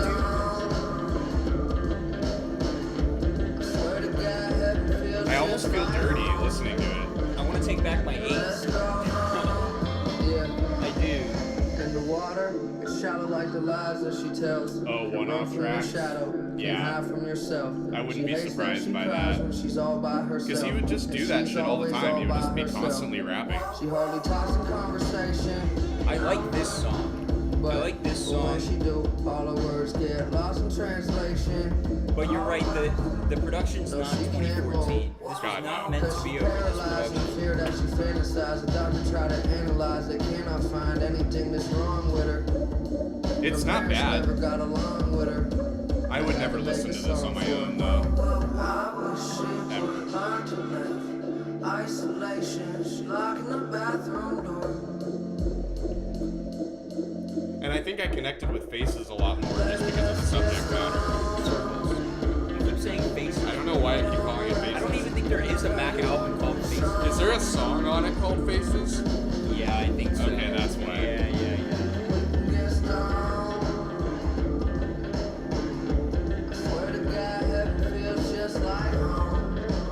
There's not. There isn't. What are you? I don't know.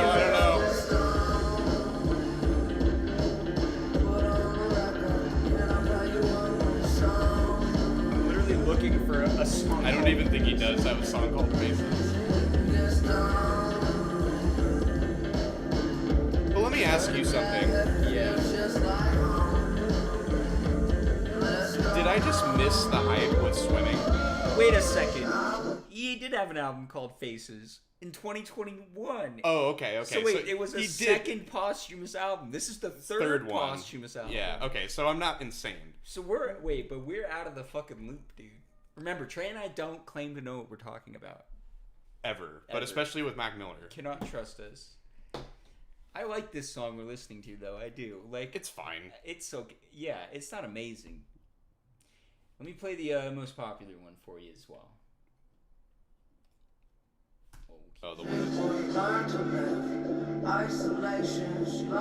That's a mixtape. in 2015? Then why does it say it was released in 2021? Yeah. Now I'm really confused. Yeah, it says 2021 Faces.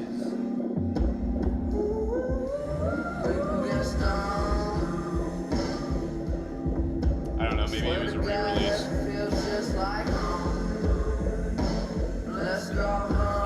Another posthumous money grab.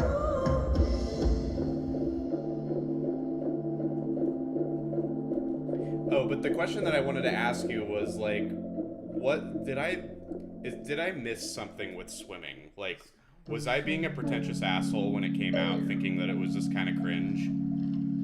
Don't be afraid to put your 2 cents in. Because fucking everybody was listening to this album when it came out.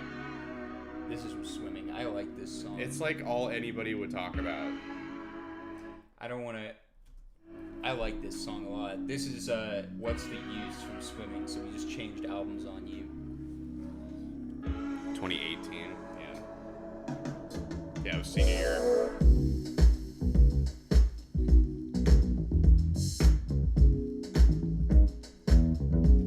Maybe I was being a pretentious dick.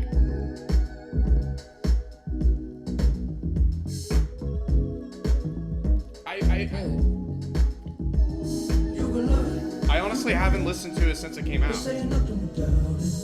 It is Yeah, now that you say that. I was wondering, I was like, why does the bass sound like that good?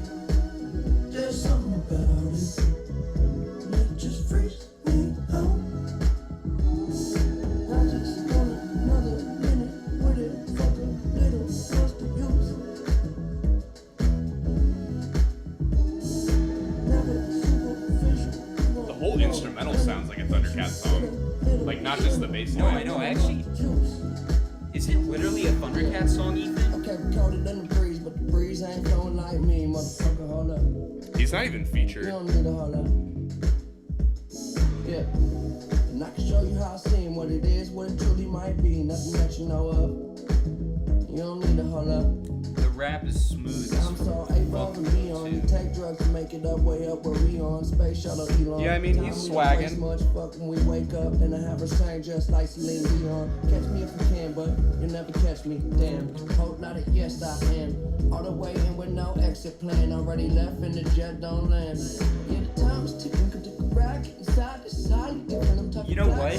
Dude, listening to this makes me like this new album even less. Ooh, too close. I don't understand why you're doing the most.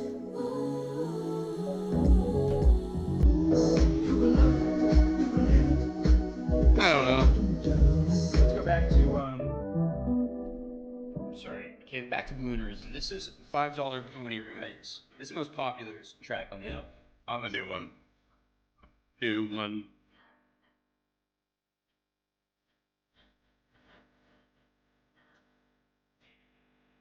This is jazzy.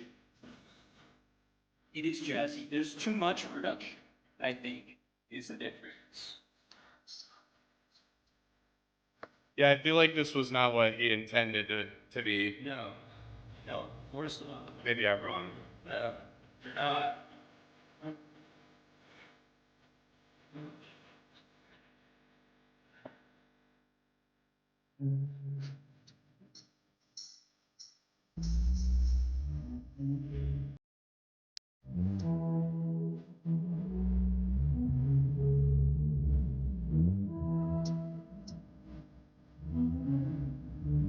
What do you ask you?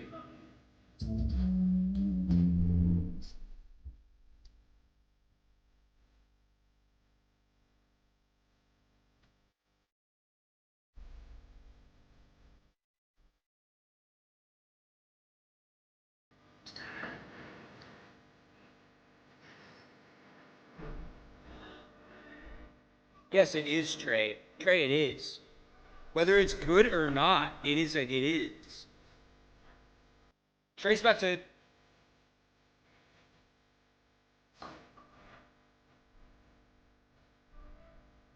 Okay. Here.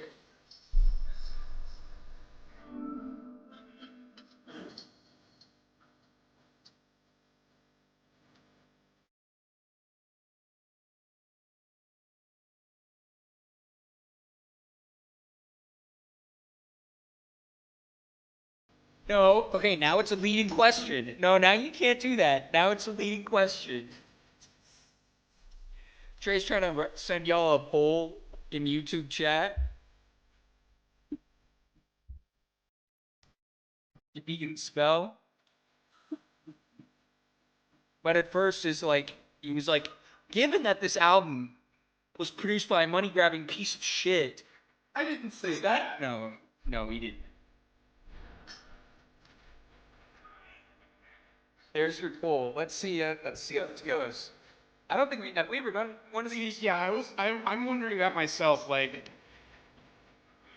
there's no fucking way that that's the case, though. Like, maybe because of the record company, but I feel like, No, I feel like that is the case. well, there has to be rules, like, in terms of, like, his estate of, like, no, you can't just take shit and release it. Except the music that he produces isn't in his estate. It's literally owned by the record label. Like, he doesn't own. I could be wrong. Again, Trey and I don't know what we're talking about. All right, but Look, there's one of two ways this happened. Okay, number one, either Yeah, because it was Warner Brothers. either all of the music that he produced, even the music that wasn't released, is due to his contract owned by the label, right? Or, His estate agreed to it. right, because the fam wanted money. Yes, Whoever inherited the rights that's what I mean. wanted the money. Either way, gross. And I agree with what Ethan said, where none of us know him personally, but I too have a hard time believing that Mac would be ecstatic about them releasing an album 7 years after his death from a record that he recorded 5 years beforehand. That Right, he and obviously shelved didn't, that for he a didn't want to reason. release. Right. Yeah. Right. So Yes. okay, so it was the estate. So they're exploiting royalties. Yeah. Well, fuck you guys.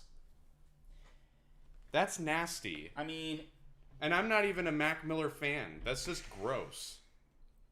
I'm uncomfortable listening to this. good. Every stream is money in their pocket. Well, anytime I tell you your music makes me uncomfortable, you go, "That's the point." Yeah, but this is more But of that's the real not the life point aspect. of this. That's yeah. not the point of this. This is just Yeah. grossly exploiting his legacy. And like, I don't know, it's one thing if it's like, I don't know if this is a hot take, but like Michael Jackson, yeah, take all that dude's money. He kind of deserves that shit. But Mac Miller was a normal dude with actual mental problems that got lost in the sauce and consumed too many drugs, and he died way too young. So this is just sad. Yeah. Yeah, I don't really know what else to say, especially because all in all, like, the music isn't bad, but it doesn't intrigue me to the point where I like. Right. That's fair. Man, you know what? I want to reduce my score. I don't give it an 8 anymore. I take it back. But that's not based on the quality of the music, though, right? A little bit, honestly. It's nothing. You know what made me change my perspective on the quality of the music? That it wasn't him No. Listening to that other track from from Swimming. Swimming. Yeah. Yeah. And I was like, oh wow, this one actually is a lot better than any of what I heard on that other album. Right. Yeah. Fantano did give it an 8. Yeah, I'm curious if he comments on the part that's making me icked out listening to it. I bet he doesn't. Maybe Doesn't not. want to piss anyone off. I don't know. He typically doesn't really give a fuck about that. I bet Warner Bros was knocking at the family's door, going, "Yo, hey, Yeah, there's you money to wanna-" be made here. Yeah. We have a whole album that can be put out. Yeah.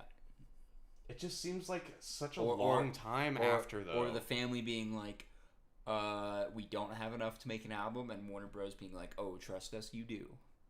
You know why? Because we got SZA in our back pocket. Yeah. I hadn't even realized that first song I played actually was It literally literally did just a not SZA track. Mac wasn't on it at all. I'm assuming those I actually were... didn't realize I'm assuming that. the beginning and the end were like stuff like him in the studio, like they just had the mic hot and he was just like talking. But aside from that, that was basically a SZA song. Yeah. Putting that on a Mac album, like that's so gross. Look, I agree. everybody, we got a SZA feature. God, you know what? You've turned my opinion. You've turned my opinion, Trey. You have. Well, and I have no dog in I've this gotta fight be able either. to- I just think it's Oh, I know. gross. Oh, I know. No, you're right. You're right. Yeah, it's unfortunate. You fucking right, dude. when I heard that this was coming out, I was super skeptical, and then you were the one who was like, you're the one who told me, because I'm not on like music Twitter or anything like that, right? I actually don't. I'm talking about Fantano now. I don't really watch watch any of his Fantano, stuff. yeah. I only know he gave an 8 because Ethan said so. Yeah. I have actually not been watching any of the reviews he's come out with this year because they've all been Yellow Flannels. So it's like, oh, okay, well then I'd have to make time to listen to that album. Oh, there's another one. Oh, there's another one. Fuck. Yeah. So I kind of just like let it sit on the getting, back burner he's for a getting little bit. No, I'm sorry. He should be saving that yellow flannel for 10s. I think 9s or 10s maybe. No, I mean, basically, if you see him in the thumbnail with a yellow flannel, like, you don't even need to watch the review. That basically just means he recommends it. Like, Right. off the bat. Sure. That he likes it enough that he'd recommend it. Well, not necessarily because it's a 10. I did try watching one of his videos like a couple weeks ago, and I swear to God, I only got 3 minutes into it just because, I don't know. See, I think he's a really good writer. He's a really good writer, but The way he's able to explain how things sound, I find very fascinating. He uses very interesting metaphors. Does he do a good job, or does he just? That's one of my favorite does things. Does he sound good doing it?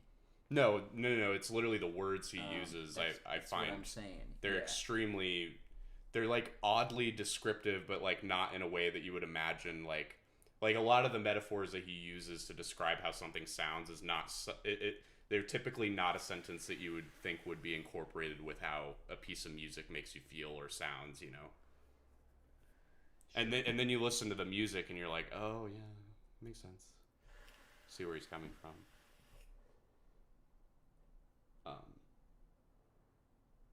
Oh. Have we talked about Suburban Lawns? No. I think we might have, but it was probably a long time ago, and I don't know if you remember. If we do, I definitely don't remember. Sorry to switch. Take it. Was unintentional. You're fine. I'm gonna use the restroom real quick. So you hold down Oh god, the you're fort. gonna ditch me? Yep. Keep a show on your back. Oh, a lot of people left. Yeah. Well, hello, the 3 people. Oh, 100% no. Okay. So I guess I'm weird. I guess we're weird, Reese. Yeah, we know that. Well, I'm glad it doesn't bother whoever answered the poll. Because I think the whole idea of it's kind of gross. But that's just me. I also am not like a huge Mac Miller fan, so I'm kind of out of the loop on that part. But and the really annoying thing is that everything that I want to listen to is metal, but I know that's not going to work for any of you, and definitely not for Reese. So I'm going to have to figure something out. We did talk about the Willow, yeah. I was going to bring up Spyro Gyro if Hunter's still here. I was curious if Reese would be into that. I also did want to talk about the Dead Mouse EP that came out, but we also just listened to an entire electronic house album, so I feel like that would be like double dipping a little bit.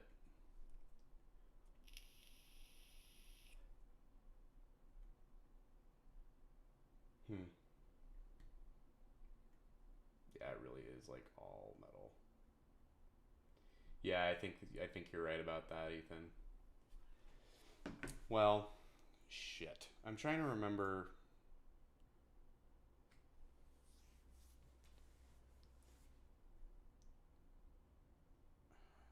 God damn it. Oh, I wanted to talk about Teyana Taylor. That's right. Yeah, I know. I understand. I'm pretty sure we did talk about Suburban Lawns already. So I want to talk about Teyana Taylor. Because she has...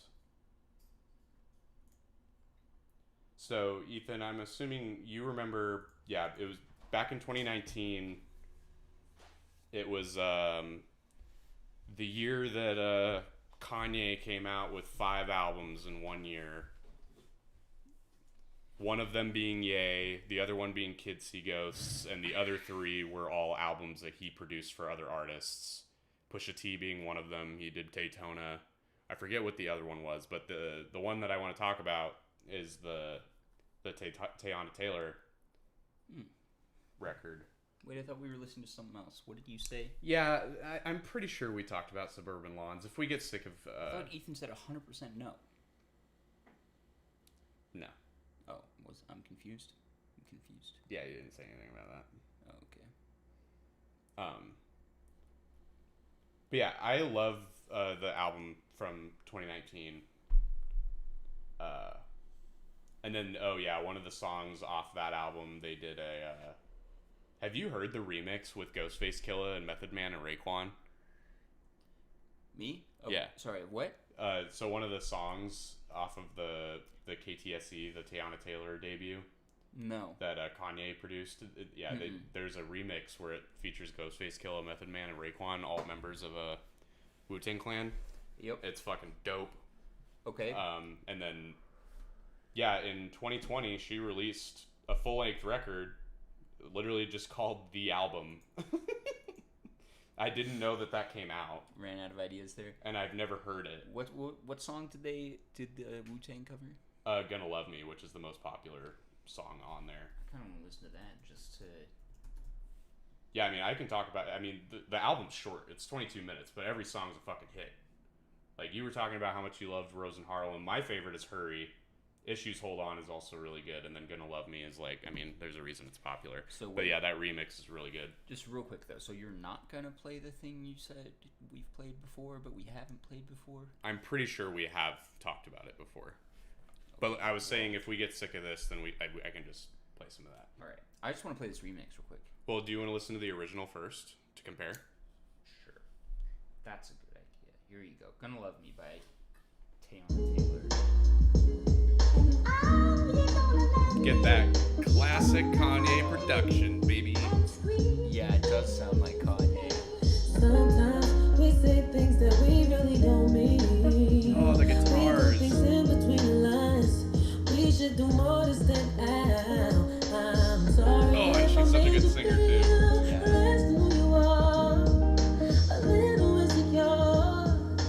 Oh, you're such shining stuff. I wanna spend my nights with you, my life with you. Oh, baby, baby. Please wait up for me till whenever I get home. I know that you're all alone, thinking about what you gon' do. I hope that you see it through.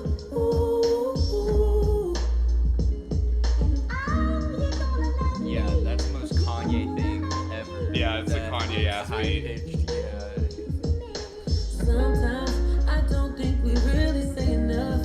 Why is it so hard It's to so keep up sexy. when we're laying right next to each other, baby? That Kanye thing really like tweaks the vibe a little bit though. Like I'm not sure it fits. Oh, I think it fits beautifully. Yeah. This is one of my favorite things he's ever done. That he's technically like not involved with. Because I know everybody loves because he like produced Jay-Z songs way back in the day before College Dropout came out, and everybody loves those. But I love not new school Kanye, but like late 2010 Kanye production. Yeah. Where you could tell he still likes his soul samples, he still likes his guitars, he likes the natural drums. But this production is so clean. Other than that. Yeah. Other than that. Yeah, because like And that's this is not- definitely not like Yeezus, Life of Pablo era that's Kanye. Yeah, that high-pitched voice, that's not old new school Kanye. That's old school Kanye. Kinda, yeah. Yeah, you kind of get a little more of a taste of like older but mixed with new. Yeah. But I don't even think it's mixed with new. He's producing something totally different. Production on this is really just simple and clean. Yeah, he's doing R&B. Yeah. But that's not like a Kanye track.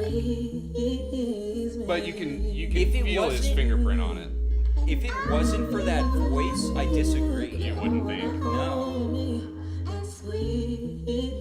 If it wasn't for that voice, no, I don't see any Kanye in that. It's clean R&B. All right, let's listen to the remix.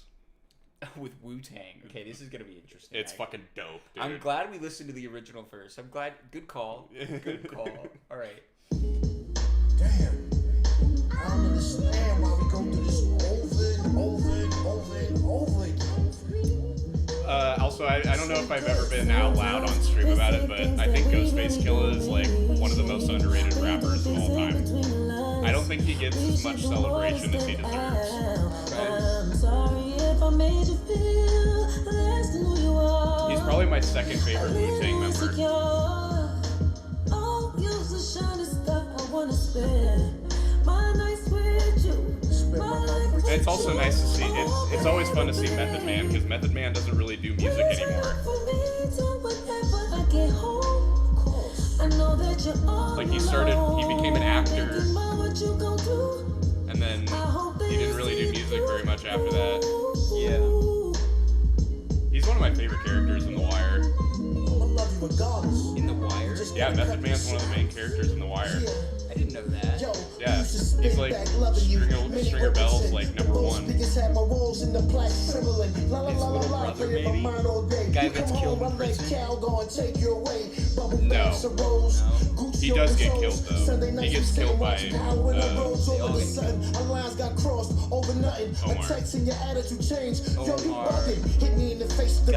the most badass characters of all time. You still cussing. Know I love you before we sleep. Good nights is out the window. It lasts This is for weeks. Raekwon. It's been a while since I gave you my street vows. Promise to love you and hit it 2 times a day. Never cheat now. Our chemistry is like a bowl of cherries, and I'm the chocolate. I smother you. Never to worry. This is a smooth fucking beat, Shit half of the blame for this problem that we going It through. is. and they're all over it. You know I'm It is. notorious to bull, you know I'm stubborn. So tell me, what's on your mind? Here comes Ghostface. I don't think we really say enough. Why is it so hard to keep in touch? I don't know. When we're laying right next to each other, baby. I don't know that it does that much for me We though. shouldn't be in a thing so much. I don't know, maybe it's just because I'm like, Overthinking it like scratches a massive itch for me. I Yeah. also hearing them on a Kanye beat with like and her voice during the chorus is just, I don't know. All the elements are coming together for me that I like it a lot. Yeah.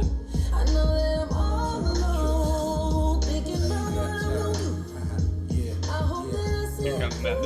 Look, I ain't got time for tricks, them broads ain't loyal. I get a Spanish chick, I make her arroz con pollo. Keep my woman fresh so she will never be spoiled. And she can be my queen, but we will never be royals. I don't give you I queen, get a I'm in, Spanish but chick, I I make show arroz you. con I'm heavy with pollo. the D, I got nothing but love for you. All right. Sex as a weapon, got nothing but slugs for you. Ain't no protection, I done shot up the club for you. Makes chicken and If I rice. adore Ooh, you, what a be more than bam. these dudes cannot That's afford how to you. treat Take a the lady. dog What a control. bar. Chicken and rice. There I you like go. to you from the start, Arroz doing con pollo. rhetorical questions when we smash the door. Who put the sex in sex appeal? Shorty got a receipt, but her ex gets the bill. Look, I'm too grown for Netflix and chill, but I G and post up like a Netflix for real. Look. No, I'm sorry. It doesn't really work for me, man. Because they come in all hard, and like it just doesn't. Fit the instrumental. It's not what the song is, bro. They come in hard, and then at least that one line, I'm sorry, is ridiculous. I get a Spanish chick, I make arroz con pollo. Those Yeah, silly. man. It's really silly. You know what it is, man. Hey, yo, Chef, a.k.a. the wedding crasher, came through in the color, skim milk, the rapper, some nuts in the corner with the paid face, black cards and Louis Hey, is faces, this African Raekwon? cousins with This us, is niggas Ghostface. smoking Ghostface. blunts, You wine, that's can, Licata. I wait the especially with the light, bars, there's Indian definitely a license, step I'm up. tired of the whole Yeah, jack and Jill yeah, shit, yeah, the yeah. real shit. This Both of works, us dude. comfortable now, so you don't ever gotta feel shit. Feed a nigga laugh for hours, count my Yeah. ones. Yeah, have I ever shown you the- While we fucking the You remember shower, Bad Bad you Not know Good, the right? shots here. Huh? You remember Bad Bad Not Good? Yeah. They did a collaboration with Ghostface Killah where they do all the instrumentals and he just raps over all of them. I've heard that. It's so I good. didn't know that. Oh yeah, no, but I'm sorry, he was the only one who fit this. Yeah. Because his vocals were a lot like smoother Yeah. and more like Subtle. relaxed. Yeah. You know. that other guy, I was just like, Did the song overall not really work for you? nah. If it had just been I wonder if that version was on the album, if you would like it more. Ghostface. I don't think so. No? Okay. The Ghostface worked, but the other guys, I'm sorry, did not. Yeah, they came in like gangster rappers. I mean, trying they're to, from Wu-Tang. I bro. know that's what they are, but like, you can't. I don't know, dude. I just don't think it works on that. Alright, that's Except fine. except for Ghostface. But I mean, Issues, Hold On, and Hurry are definitely my favorites, and I know how much you love Rosen Harlem, and yeah, that's a great fucking track too. Are we playing more of this album then? Yeah, I'd love Yeah, that's to. your topic, right? Yeah, yeah. Okay. Yeah, what do you want? Well, and next? Issues, Hold On. yeah, and then have that go right into Hurry. Okay. Track 3 from KTSC. Any idea what does KTSC stand for? I have no idea.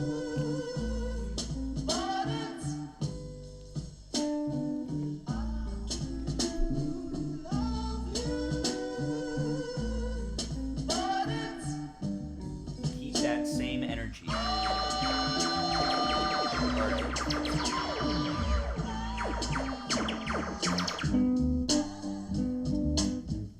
That was a nice switch up. That was good.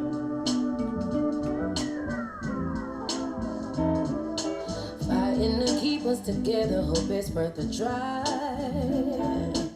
You ain't no been an angel, but heaven's on our side. I got my demons too. Also, I think the album cover is perfect. You can be real with me. That's why Well, it's not just my band brain. I think it's a perfect encapsulation of what the album sounds like. It feels like. You lie to me, 'cause there ain't much that gets by me these days. I say I do just to say I don't. Don't give me no reason to go through your phone. This is deeper than you and other one. Yeah, and she's got that beautiful thing that I love about like Missy Elliott and Erykah Badu and what's the other big one? Lauryn Hill, where they're like rap singing at the same time, and it sounds so good. You tell me you love me, won't tell me again. So, okay, here's a question for you. You said Kanye heard this woman sing randomly at a party. And I believe so. Yeah, you can do it, right? So did she not? So she wasn't even considering a career in music before that. I don't think so, no. So then, did she write all these songs herself? I think so. I don't know. I'm gonna assume not. That's what I was gonna say. Because But who knows? if you just grab someone who's good at karaoke and are like, okay, write a song, you know, that's a different beast. So hold on, don't let me go. Hold on, Yeah, there's 5 other writing credits other than her, so Yeah. yeah, I mean, industry plant for sure, but I'm into it. I think there's just too much talent on display. Like Dua Lipa. Exactly. Although we can all admit It's that. the same formula. You grab a supermodel who's got a nice voice. Yep. Here's a bunch of songs, a grade A producer. Let's go. Bada bing. Money. Money, exactly. I think we can both admit. Okay, yeah, this is Hurry. This is my favorite. It sounds so woozy. Yeah. I love the chorus. If you like what you see, take your hands and grab it. Hurry, hurry. Hurry, hurry. Yeah, they're all like sex songs. When I get like all this room magic, ride it automatic Fine. till the sun come up. Boom. Early, It's not a bad thing.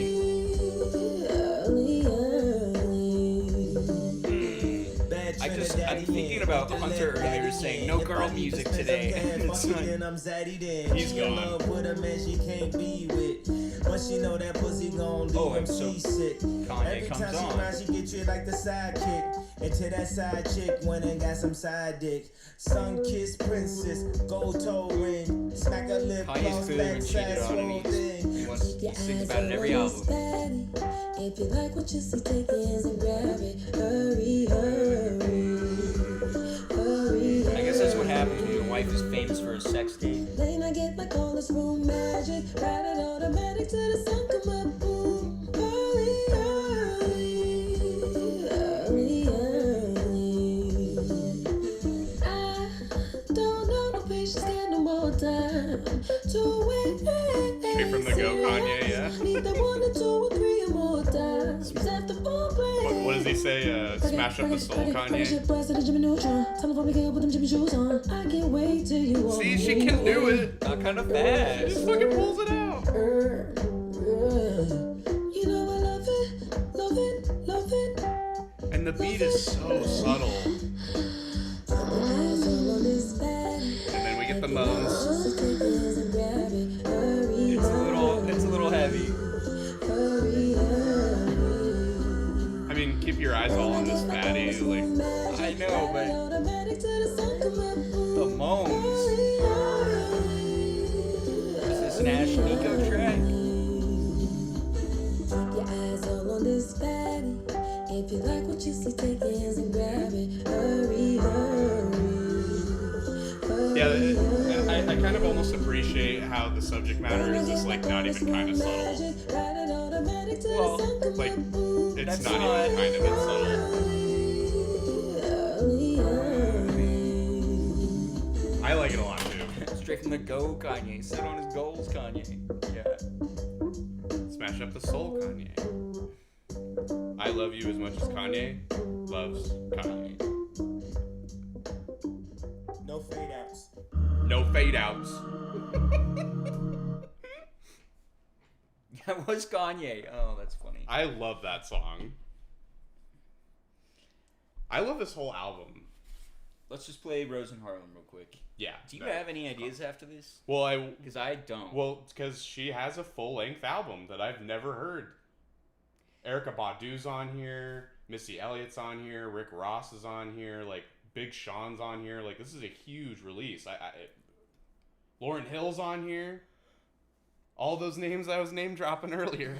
Yeah, I can see where you got your list from. It wasn't from this. She's only got 2.8 million monthly listeners, though. Yeah, she's not very big, it seems. And I mean, this album came out 5 years ago. I didn't even hear that it came out. And in all honesty, like, I don't know how much Kanye was involved with this one. So, like, yeah, I mean, it's on Def Jam Recordings. So, like, I mean, that's a pretty fucking huge flex. You know what? Well, we've only listened to 2 tracks so far. Let's play Rose in Harlem. Okay, here we go. Yeah, I love that song. Yeah, this beat is, like, supremely Kanye. Oh, those subtle, like, horns. That just cut Not out. that subtle. But they, like, cut out. I love that. And she, like, actually kind of raps on this. No sneak this, no sneak shit, that's just how I was raised. Had to get it out the soil. I've been down, I've been loyal. When you really hold it down, niggas ain't really down for ya. Oh no, what a shame. 10 years in the game. Niggas like you ain't hot, you ain't pop, gas up, but you a yay. Throw out the concrete. You know it ain't sweet. Can't tell me anything. It be the ones who say they ride for you. It be the ones you love, them too. It be the ones who swear they real, not true. It be That sounds like an organ. It be the ones, don't get caught up. It be the ones. I love how he cuts them off, though. And, like, gives everything space. The ones you trust them to. It be the ones, the ones you love look that there can be up strings to. in It a be the MIDI game. ones. Don't get caught up, young love. Throw out the concrete. You know who she reminds me of? And You know it ain't I don't think we talk about how much we miss her. Can tell me Where the fuck is Rihanna, dude? Been through more than a little bit. Been through more than a I little need bit. new Rihanna Ain't calling no now. names out. No, free promotions. If it ain't Next year it will be a decade. I just bought my Damn, third house, really? no album out, and I got a mask. And Shit. what do she do? A decade. I do everything. I move every day. Put that on my wedding That's the last time we got ring. Put that on my Radiohead. baby name. All these fakes, Rihanna's all been- these chicks, is no Rihanna chicks been came going from a through some different- shit? I can tell it ain't Wasn't she genuine. pregnant I at the get Super so Bowl or something? offended. Yeah, that was the other thing. I was like, oh, she's doing a Super Bowl performance. That means we're gonna get another album, right? Yeah. Nope. Can't tell me anything. It be the ones who say they ride for you. It be the ones. Yeah, I mean, have we ever talked about how much we like Rihanna? We've never done Rihanna. We've never had a Rihanna song. I love Rihanna. I honestly don't have much Rihanna, but what? I know I'm dumb for it. I know I'm dumb for it. It be the ones you look up to. It be the ones. It be the ones who say they ride for this is what I was you. It talking be the about. ones, Yeah. the ones you love them too. It be the ones who swear they real. 'Cause I honestly don't think It there's be the enough, ones, it be the ones. there's Don't a get caught up, it complete be and the utter lack ones, the ones you of music closest like this in the to. mainstream It be the nowadays. ones, the ones Like you this? trust Like this, yes. to. This It be used the to be ones, the everywhere. ones you How so? What about this is missing from the mainstream? Okay, don't get caught up. when was the last time a huge, and I guess you could argue SZA, kinda, but I think she's gone into a more poppy direction. Sure. When was the last time we had a truly ginormous black woman R&B rapper artist? Little Sims is like 4 times bigger than her. Sure, but I wouldn't call her R&B. She's definitely like full-blown hip-hop, and she's also R&B? British, and that's different. So R&B woman. That's like on the top 40 since Rihanna. There's gotta be an answer to that question. There's gotta be an answer to that question. Well, they're not in my wheelhouse, and I'm not listening to them. I mean, okay, what about the 3 women you mentioned earlier? Like, They've been, dude. Those chicks' primes are like long gone. They were huge in the 90s and like early 2000s. yeah, you're right. She's way older than I expected. Like even Rihanna, I would say, is past her prime. Like she was big in like when we were kids. Well, Rihanna's not made music for a decade, so I'd say yeah, she is past her prime. That's what I mean, though. Like, unless she starts making music again, who knows? We'll get a Rihanna. where is it resurgence, at? But who knows? I thought I saw some video where someone was like top 10 upcoming albums. Yeah. She had her kids a couple years ago. Plus, she's like a billionaire. Yeah, pretty much. I know she's chilling, but I want more Rihanna. Who did Rihanna marry? Who's her husband? Well, I mean, she was famously with Chris Brown. I don't know who she's with right now. That's not. Yeah. I know. I wasn't gonna. Because when did that happen? When did the Chris Brown thing go down? Like a decade ago? No, that was like 15, More? 20 years ago. It was a while ago. It was like when we were Late in like 2000s. middle school, maybe. Late 2000s. Yeah. So Okay. elementary school, maybe even. Because you have to I was remember, middle school. like her biggest hits Oh, came out in actually, like you're right. 2008, dude. Yes. You know. Yes. Dude, there's got to be an answer to this thing you're talking, like question you're asking. Oh yeah, fuck, I'm retarded. She's with ASAP Rocky. Oh. I don't know why I forgot that. Probably because I don't listen to ASAP Rocky, but I didn't know that either. That seems. Not that I have any. I don't know what to think of that. For some reason, I don't like that matching, that pairing. But they've been together for a while. who am I to judge? I mean, do you even like ASAP Rocky? I have a couple of his songs, but not really. I like his He's- like old stuff.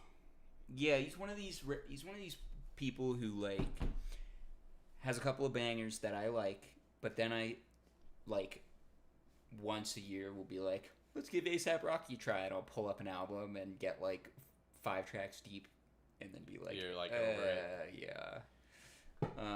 I mean, he's one of the people that like popularized trap. Sure. Yeah. Dude, and you. Well, this is starting a whole other thing. You hate Joey Badass, which is kind of dumb. Which I is think. so. Actually, I don't hate Joey Badass. Can I show you this one? That is a strong word. I would not use that for Joey Badass. I hate like Migos. Yes. I don't hate Joey Badass. I'm with you there.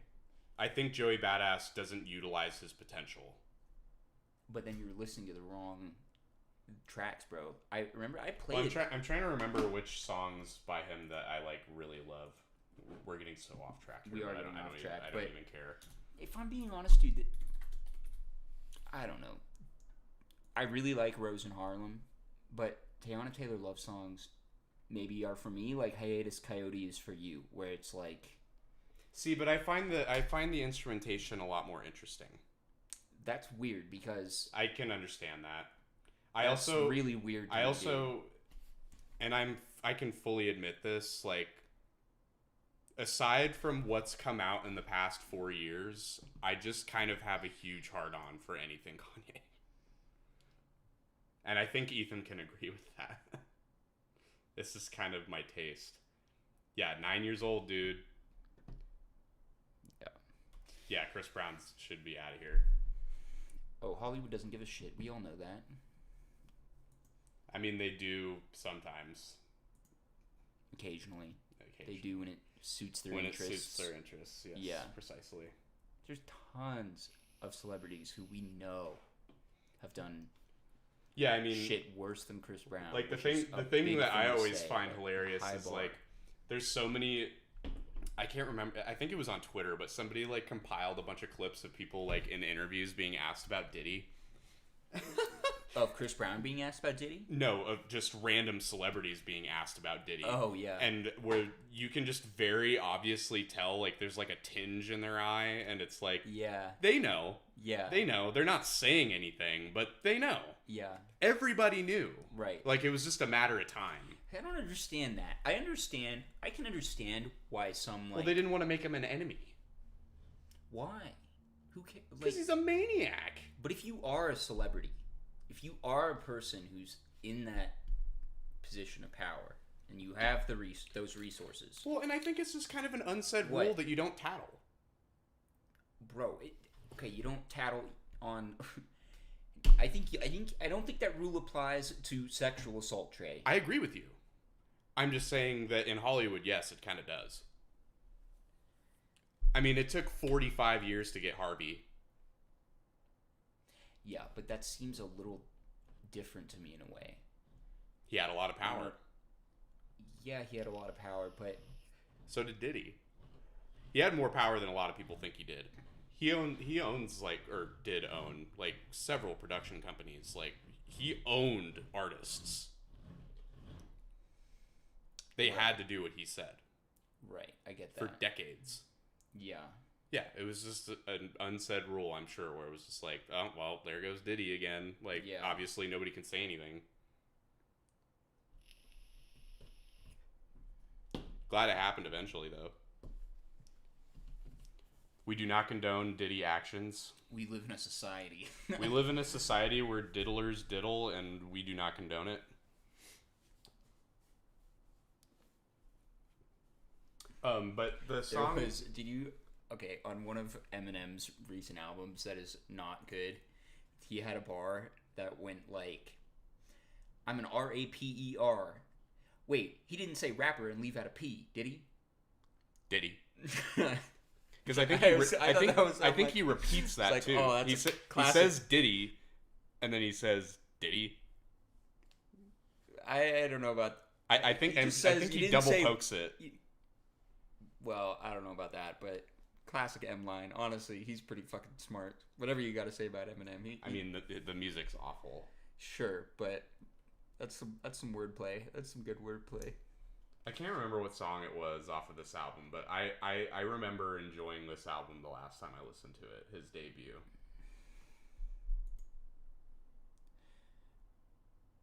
Are we listening to Joey Badass now? I can play you a Joey Badass song.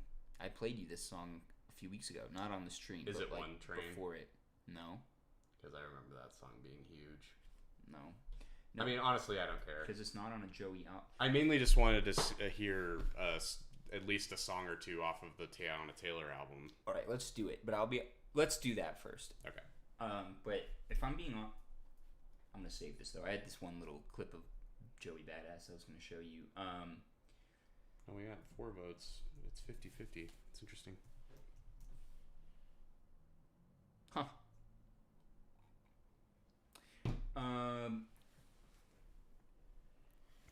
All right, sure. I haven't listened. I don't know. I haven't heard anything off this. Oh, great. So we're both coming in new. Do you want to just play the most popular couple things? Most popular? Okay. That's usually, if I'm coming at an album, that's how I do it. I mean, I was curious about... Unless you want to see a specific feature, I guess. Yeah. Badu feature. Yeah, that I was interested in the Erykah Badu and the Lauryn Hill features, just because I name dropped them. Oh, Kehlani. Kehlani might be an answer to the question you were asking earlier. Oh, I forgot about Kehlani. I don't really listen to Kehlani. She came out with a couple singles last year. Is she African American? Yeah. I'm pretty sure. Don't know. Oh yeah, Kehlani was on that one song. Yeah. I don't remember what song it was. Okay, well, we're not listening to Kehlani. But I do think she's an answer to that question you had earlier. You know what I'm saying? Yeah, I agree. People did kind of get over that, didn't they? Yeah, they definitely did. Yeah, he's on TV shows. Chris Brown. Yeah. Yeah. Yeah, 100%. Selling out stadiums. He's back at it. He makes albums still. Fucking lame. This is Low Key by Teyana Taylor featuring Erykah Badu.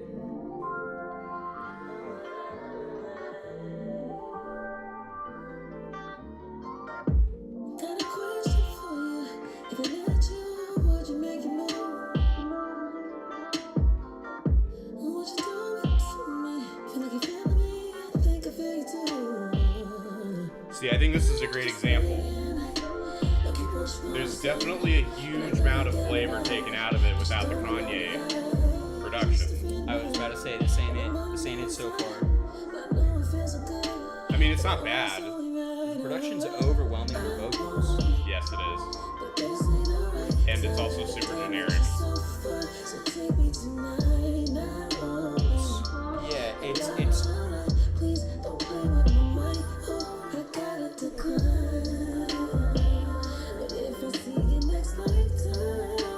Yeah, it's missing what we said about the Kanye, where he's leaving space for things. There's no space in this. It's just like sound coming at you. I feel like I knew this was gonna happen too. I kind of did too. Yeah. I was wondering why I didn't hear about this album, and it's probably because nobody gave a shit. It's got a lot of listens. Well, and the feature list is huge.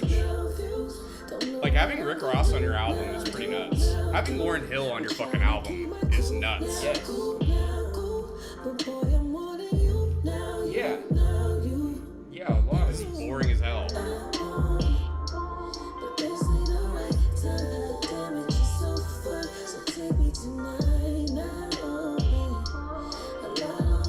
Yeah, seriously.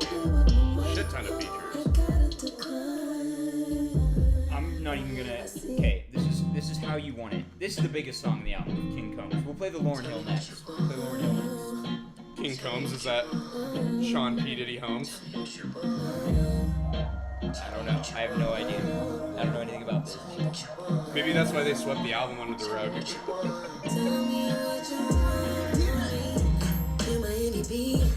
Tonight I plan on fucking you to sleep. True, put it deep. Baby, you know I'm a different type of freak. So what you tryna do to me? Don't be shy, it's too dirty to me. Let's take a shot of Hennessy. Tell me what you want. How you want it? That part was cool. There's way too much going on. Between the chimes and the heavy bass and the fucking trap hi-hats. Yup. Yup, that's what I was about to say. That was giving me like kind of a headache. Yeah. Oh Yeah. no. Alright, let's hear the Lauryn Hill one. This song has more listens than probably all of HMLTD combined. Yeah, exactly. It's one track. It's depressing. The Lauryn Hill song? Yeah. Called We Got Love. We got love, love. Alright. Getting soulful. What are you gonna do with it? Look, Are you it's gonna gonna- fucking jumble it up? Yep. Make it sound like shit? Yep. We're gonna hit it with some hi-hats, Trey.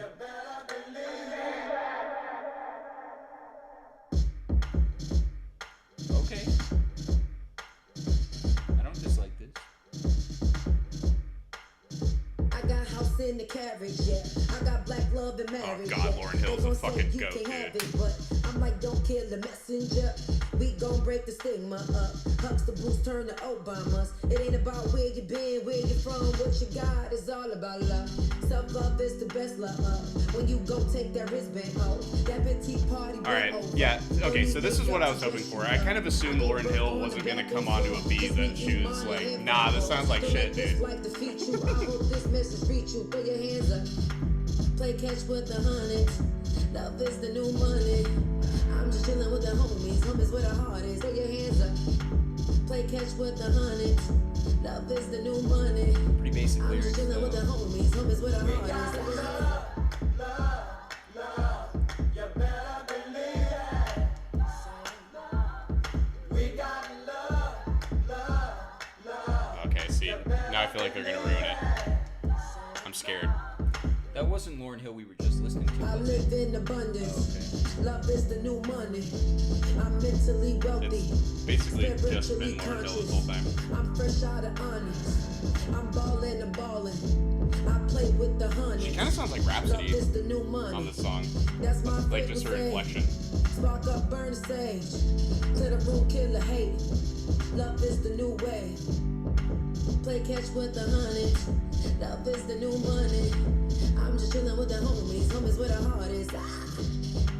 Play catch with the honey. Love is the new money. Not I'm very just chillin' with interesting. the homies. Homies where the heart is. Alright, we're halfway, so they gotta do something. We got love. You better believe it. We got Okay. What? I don't understand. We got some like organ sounding synthesizers, the drums are getting faster. And we're about to go right back into the same chorus we've heard a bunch. Play catch with the honey. Love is Some the new strings in money. the back. I'm just chillin' with the homies. Homies where the heart is. Play catch with the honey. Love is the new money. I'm just chillin' with the homies. Homies where the heart is. Very forgettable. Yup. Above all, you keep your clarity, you keep your focus. I don't need to hear the ad lib, bro. Well, disappointing. I totally saw that coming. Not to. I kind of did Not too. to say that, I but, was like- just curious because she's obviously talented. Yeah. Well, she's a talented singer who is also a supermodel. It sounds like she's a talented rapper too, but Sure, also it's fine, pretty apparent that but she doesn't really write her own stuff. That's not making music. Yeah. I mean, whatever. People have What do you mean, ghostwriters. whatever? People have ghostwriters. It happens. Like, if the music is good, fuck it. I think. Look, Just because she didn't write the lyrics doesn't mean the music's bad. I'm not an expert, but it seems to me like a lot of the times there'd be some combination of some ghostwriting and like artist input, you know. Sure. I don't know I don't know what happened with. I don't know what happened. But I mean, let's put it this way. Like, Dua Lipa, for example. Like, I was just do you think thinking, she writes a single one of her fucking songs? Nope. Like, even if she did, like, does that make the song better or worse?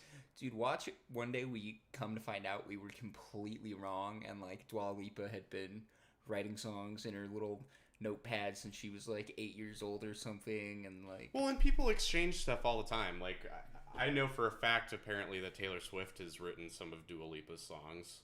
Really? Yeah. I didn't know that. Yeah. People just, yeah. Share stuff. Yeah. Sure.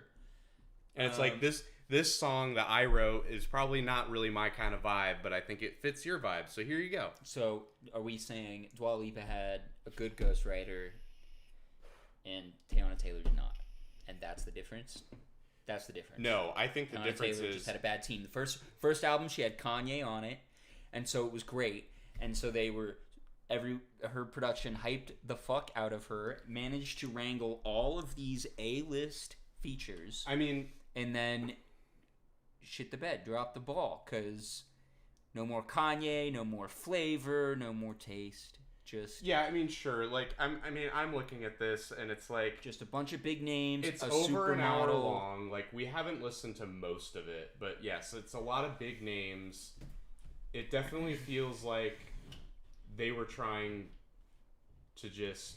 Ethan, we agree make with some that. money. Ethan, we agree with that. But that's kind of what we're saying, though, because I know you agree with us that Dua Lipa is very likely an industry plant, and we were saying that Teyana Taylor is basically an industry plant as well. So why? But there's a certain amount of talent missing here. But I'm saying on the what background happened? side. You got two supermodels who both have really good voices. Yeah. Is it explained just by simply saying Teyana's team dropped the ball, Dua Lipa's did not? I kind of agree.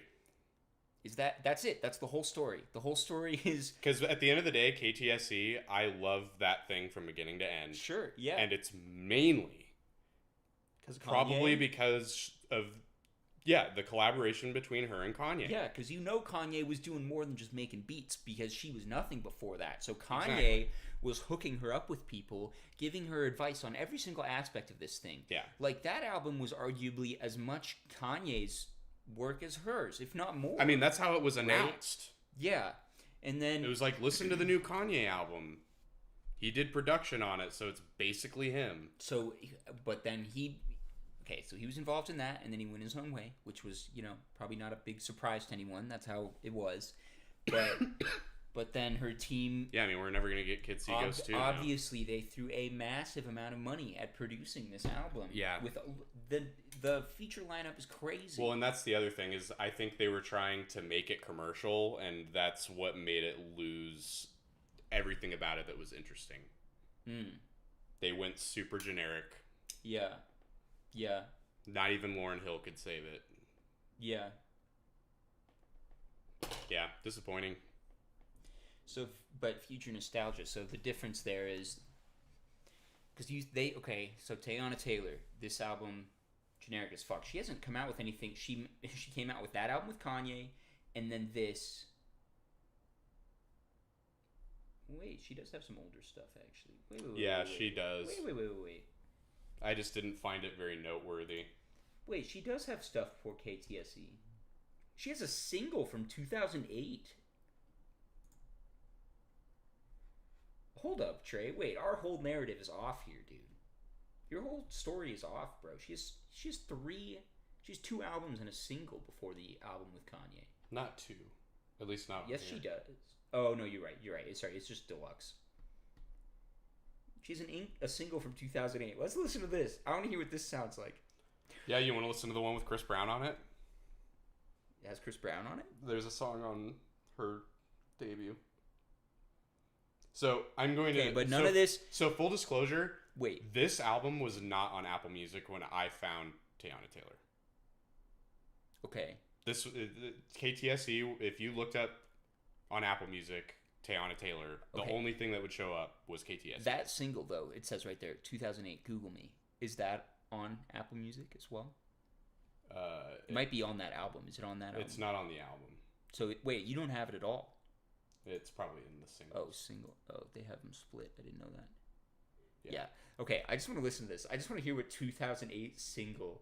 She's probably like a teenager.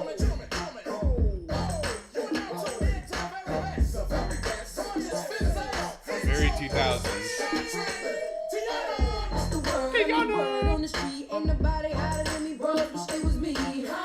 I'm superb, fly like a bird. 16 with the best curves, really checking on me. 16 with the best curves.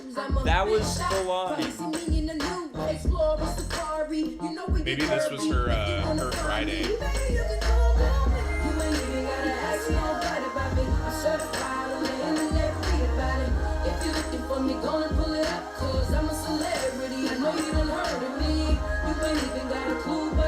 Hi, Lonnie.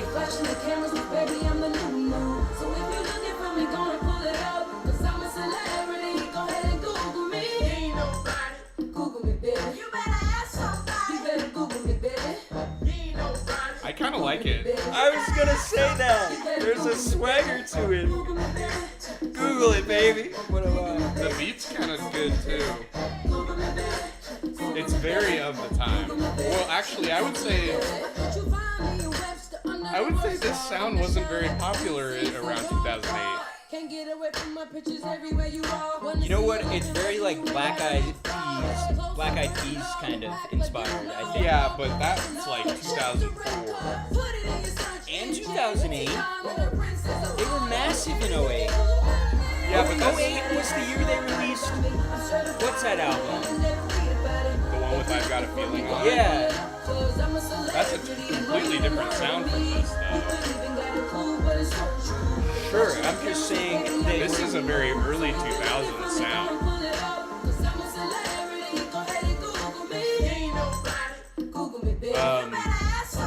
I'm adding it. yeah.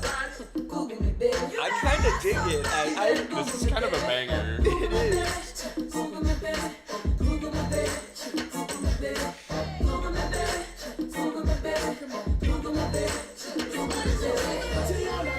Maybe the rest of her music just wasn't available for streaming yet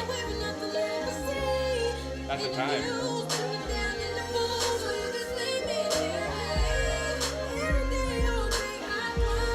Okay, but so our whole story.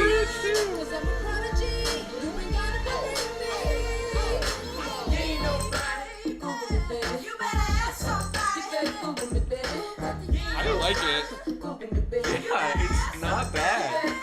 Hey, you won me over, Tayana. Took you a minute. Had to go back 10 years.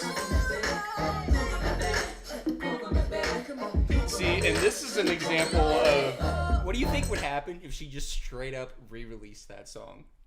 What do you think would happen if Tayana just straight up was like, Google me remastered, boom, 2025?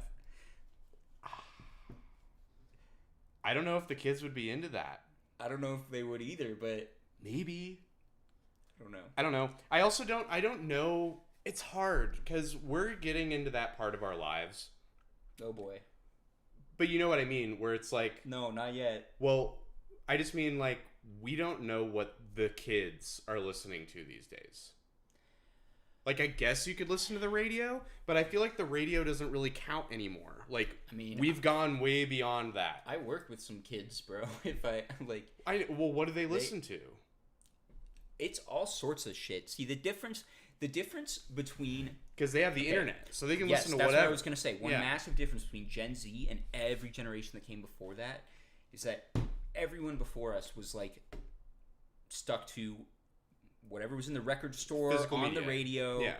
Not just the fact that it's And the radio. physical, but the fact that like it all had to be released by a record label of some Yeah, kind. that too. Right? There was the industry controlled it. And these days that's not true at all. Yeah. Right? You know who broke that wall? Justin Bieber. Yes. Right? But And then One Direction followed. well, tons of people followed. Tons Yeah. and tons of people followed. Yeah. I mean, I'll tell you one person who first of all, TikTok.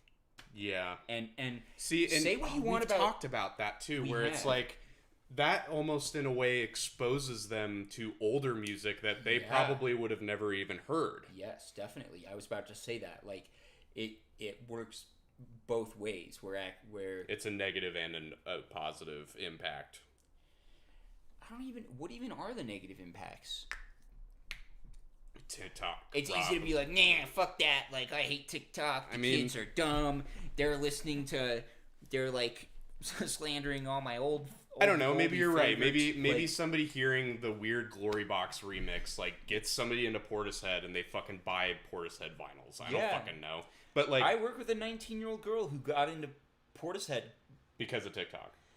I don't know if it was because of TikTok. It was maybe partially because of me. I don't remember exactly how it happened, but I mean, I'll never get mad about somebody getting into Portishead. I think what happened is someone played Glory Box on our speakers at work, like just in the restaurant. And TikTok's dumb. Bring back Vine culture. yeah, sure. Oh, because Vine culture, that was elevated. That was some high-minded stuff. Road work ahead. I sure hope it does. Well, okay. Well, I guess the Vine thing though, it definitely goes against what we were talking about, which there's these weirdos that they probably don't even know the songs that they're making these audios out of, that's what they call them, right? Like they're audios. What do you mean know the song? They listen to it. They know the song. Well, the thing is a lot of the time they have to they have the trending audio. Yes, that's the thing. Because you do it for the algorithm. Because the algorithm likes that. Yes, that, and they have to remix it in some way to make it okay to use on TikTok. So it's not the song exactly. It's usually the song, but it's like chopped up and like weird and like probably it has a mixture of another song into it. Let me play for you one of the biggest TikTok songs of last year. I don't even remember what the fuck it was called, but I have it in my library. I mean, here you go. Yeah, I mean, I'm not the biggest Beyonce fan in the world. I like Beyonce a lot, but yeah, I see what you're saying, where it's like that's probably what she was going for, and at least with that song in particular, if I heard that song in 2008, I would have been like, she's gonna be huge. So, obviously, it didn't work out that way. Or maybe she wanted to focus on her modeling career instead. So we can go back. More power to her. We could come back to Teyana in a second, but Trey, you notice how the next thing after that song didn't come out till 2014. Yeah, exactly. So what happened for 6 years? If that song, apparently that song didn't do very well, right? I mean, how many streams does it have on Spotify? 1.8 million, but that's way more than I would have expected. But compared to the rest of Teyana,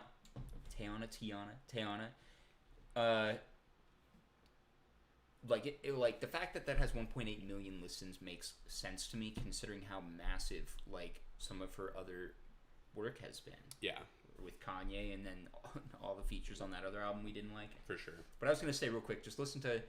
Okay, here's the biggest TikTok song of 2024, Trey. You've probably heard this, right? Have you not heard this? I probably shouldn't have said that. I want to hear your like honest take on this song. Yeah, I mean, I don't use TikTok. So. I don't either. I only have Reels. But same thing. When I say TikTok, I'm talking short form content.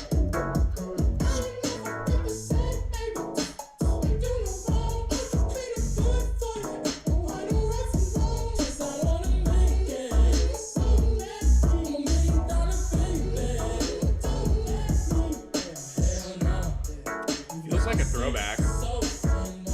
When did this come out? I think last year. Yeah, it's definitely a throwback. Single from last year.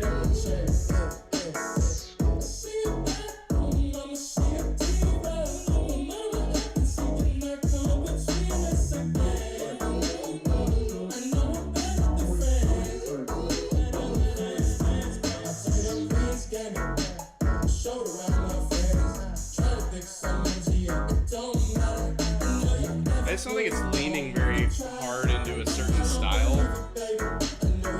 It's its own thing, I don't know. Sure. It kind of feels like cardboard. So,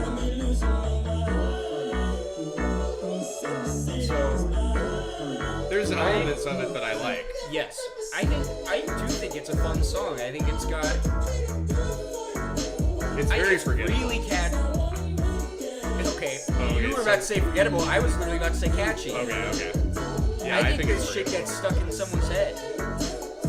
But not necessarily because it's like anything. Well, and that's the other element that we're forgetting. Where I feel like a lot of it, they don't even think of it as it being catchy. It's just, it trends. And they just hear it over and over and over and over when they're doom scrolling, you know? Okay. And that's what makes it stuck in their head. But why do certain things trend? I mean, Trey, any I don't use TikTok enough to be able to comment on that. No, but I'm telling you it's because it's catchy. Sure. Any audio that gets posted to TikTok at some point is getting posted for the first time. Right? And somehow it blows up from there. And there are like media management companies now who you pay for them to feature, like if you're a musician, if you're an artist making music, you pay them to produce a bunch of random ass videos that just use your audio and try to blow up doing that. Well, and then but one other point I was going to make real quick we were talking about pros and cons. I don't really think there are any cons to kids getting their music from TikTok because, like, who are we to tell people what the point of the music they listen to is? Sure. But this song is 2 minutes and 35 seconds. Why? Because it was manufactured for that. Because so many artists these days put out really short music like this for that purpose. And it changes, like, the nature of what they have to make to be successful. Because now, instead of, like, making a song that tells a story, they just need to make a song that sounds catchy for 60 seconds. Well, or 30 seconds. So that goes into what I was going to bring up, where I think a lot of it is the emotional association that they have contextually with the trend itself. So a lot of the times, these songs that get trending on TikTok or whatever, the sound that is being used, the trend usually has something to do with the contextuality of the video itself. So they associate that emotion with the trend and with whatever emotions are getting contextually from the video trend itself. Sure. So then they almost like... It's almost like they have an emotion for this song, even if the song itself doesn't have one. But I think that might be true for some. I think it's true for a lot of them. Like, let me ask you something. Do you think, don't watch TikTok? Do you think this song would have been big on the radio if it wasn't used as a TikTok? Like, on its own? No. I don't think so. Well, okay. I've got a couple things to say to what you just said. Number one, I think one thing you're wrong about, though, is that a lot of the audios that, like, go viral on TikTok, when you say, like, the kids attach the, like, emotion of whatever context they're in to the content of the video, yeah. But sometimes, like, first of all, one problem is that a song like that can be applied in a huge array of different contexts, right? In one video, it's some guy just driving his cool car. In another video, it's some girl, like, stepping out of a closet with a sweet dress on. Or in another video, it's, people will use the same song in a variety of different contexts, and I don't know that, like, they all come together to create one, like, feeling that the collective audience is getting from the song. But and second of all, well, then that depresses me even more, because then at that point that means the song is only popular because they hear it a bunch of times. Second of all, it goes the other way, actually, I think, where the song is what creates the emotion of the video. Right, but in this case that's not true, I don't think. Oh, but it is. But it is. Oh, yes, it is. Trey, this song is gigantic. This song has over 1 billion plays. It's fucking mid as hell. This song is over 1 billion plays. And it's mid as hell. And it's been out for about 8 months, probably.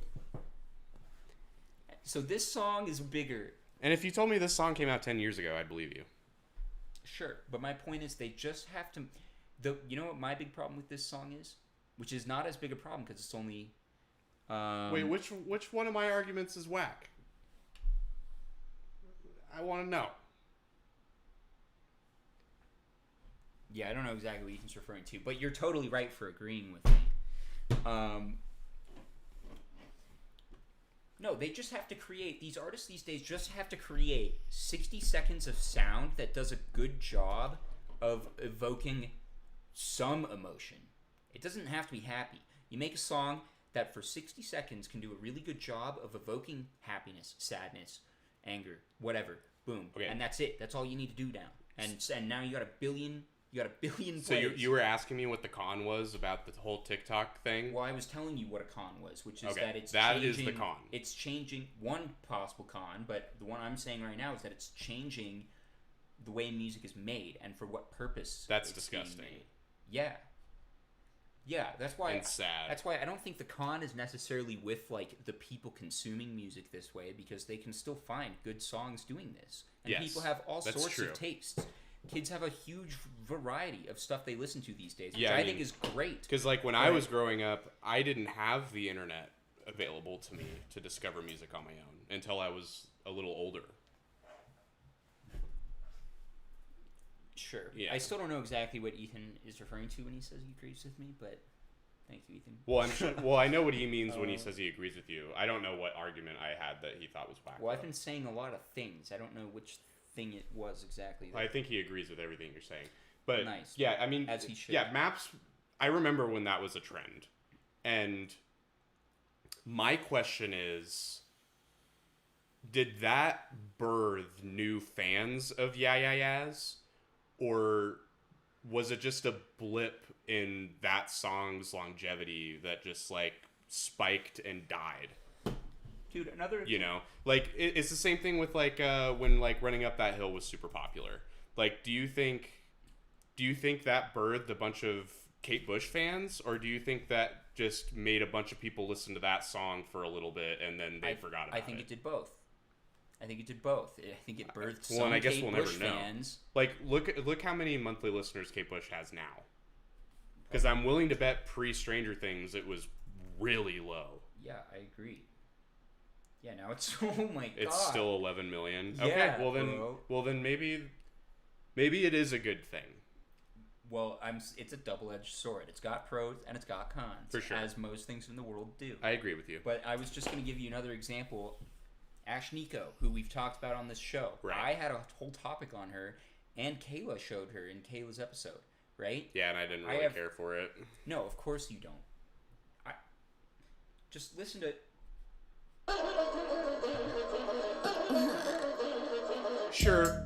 I think the difference with Heat Waves though is that song was a huge radio hit before it became a TikTok song, if I remember correctly.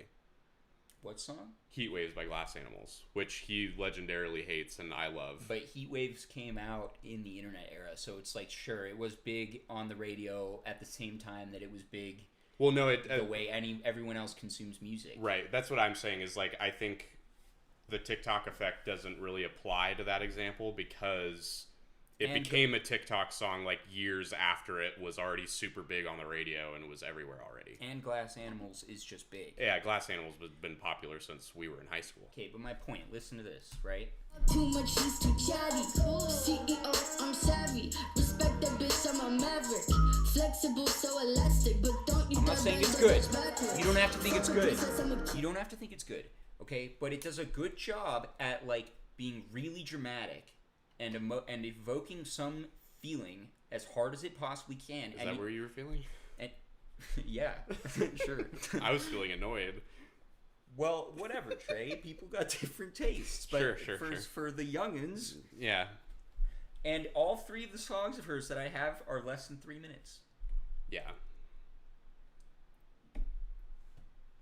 And if we look at one of these albums... Which I'm not against that. Literally, Trey, inherently. Trey, there are 10 tracks on this album. 2 of them are longer than 3 minutes. 8 of the 10 tracks are less than 3 minutes. Going grindcore. 1 is a minute and a half. That song is called Clitoris the Musical, by the way. It's longer than that. Ethan, it's a musical. You should check it out, bro. Yeah. Anyway, why the fuck are we talking about this? I don't remember how we got here exactly, but... Tiana Taylor. That's where it started. Well, yeah. Oh, yeah. We were listening to the Google Me. I think it's a good conversation. We've had this conversation on stream like a couple times, and I think it's... it's a wonderful debate to have. It's not even a debate. Like, I don't think we're really arguing with each other. It's just... There are pros and cons.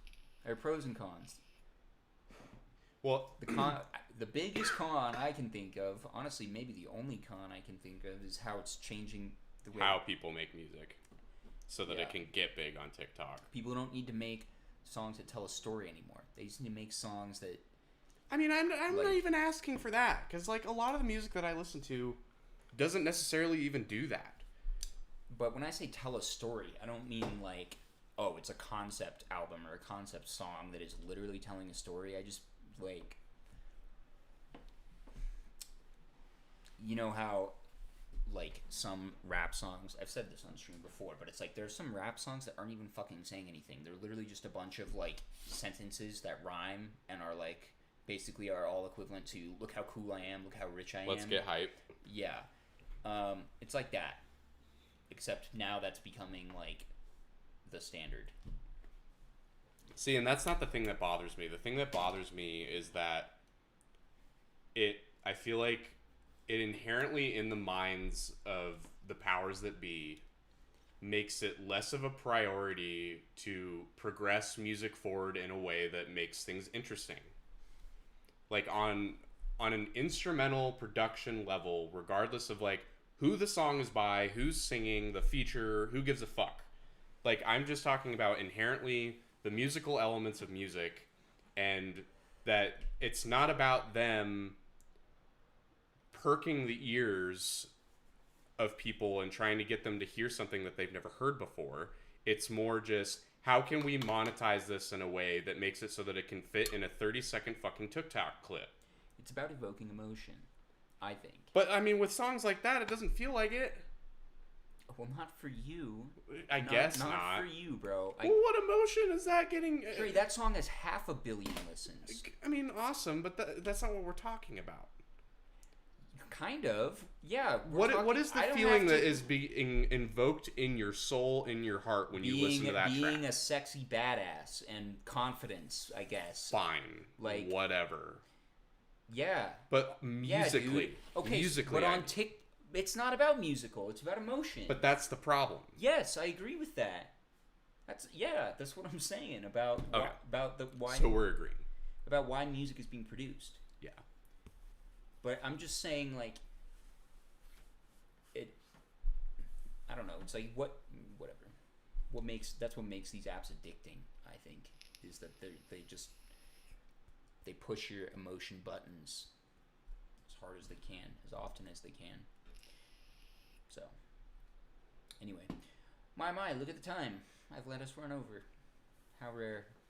Because we're having a good It is rare. A good chat. We're having a good talk. Yeah. I think you should put on, Joey Badass? No,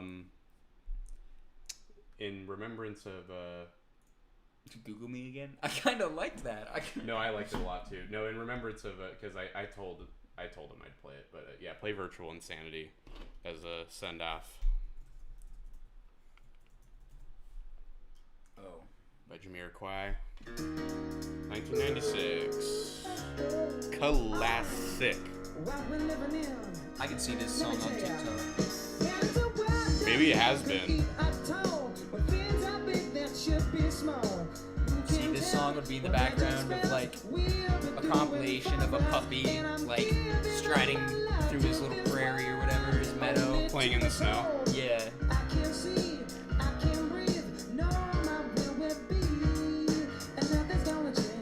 Thank you, Lonnie. Good to know you. Wow, everyone's agreeing with me and not with you, Trey. That's what usually happens. It's okay. I'll live. Well, you both are most faithful fans. Yeah, thank you everybody for being here. But it is 60-40 on the poll, which I find interesting. But the answer is no. People aren't uncomfortable with it. It's because they don't care about Mac the man. They just want the music. That's all he was to them.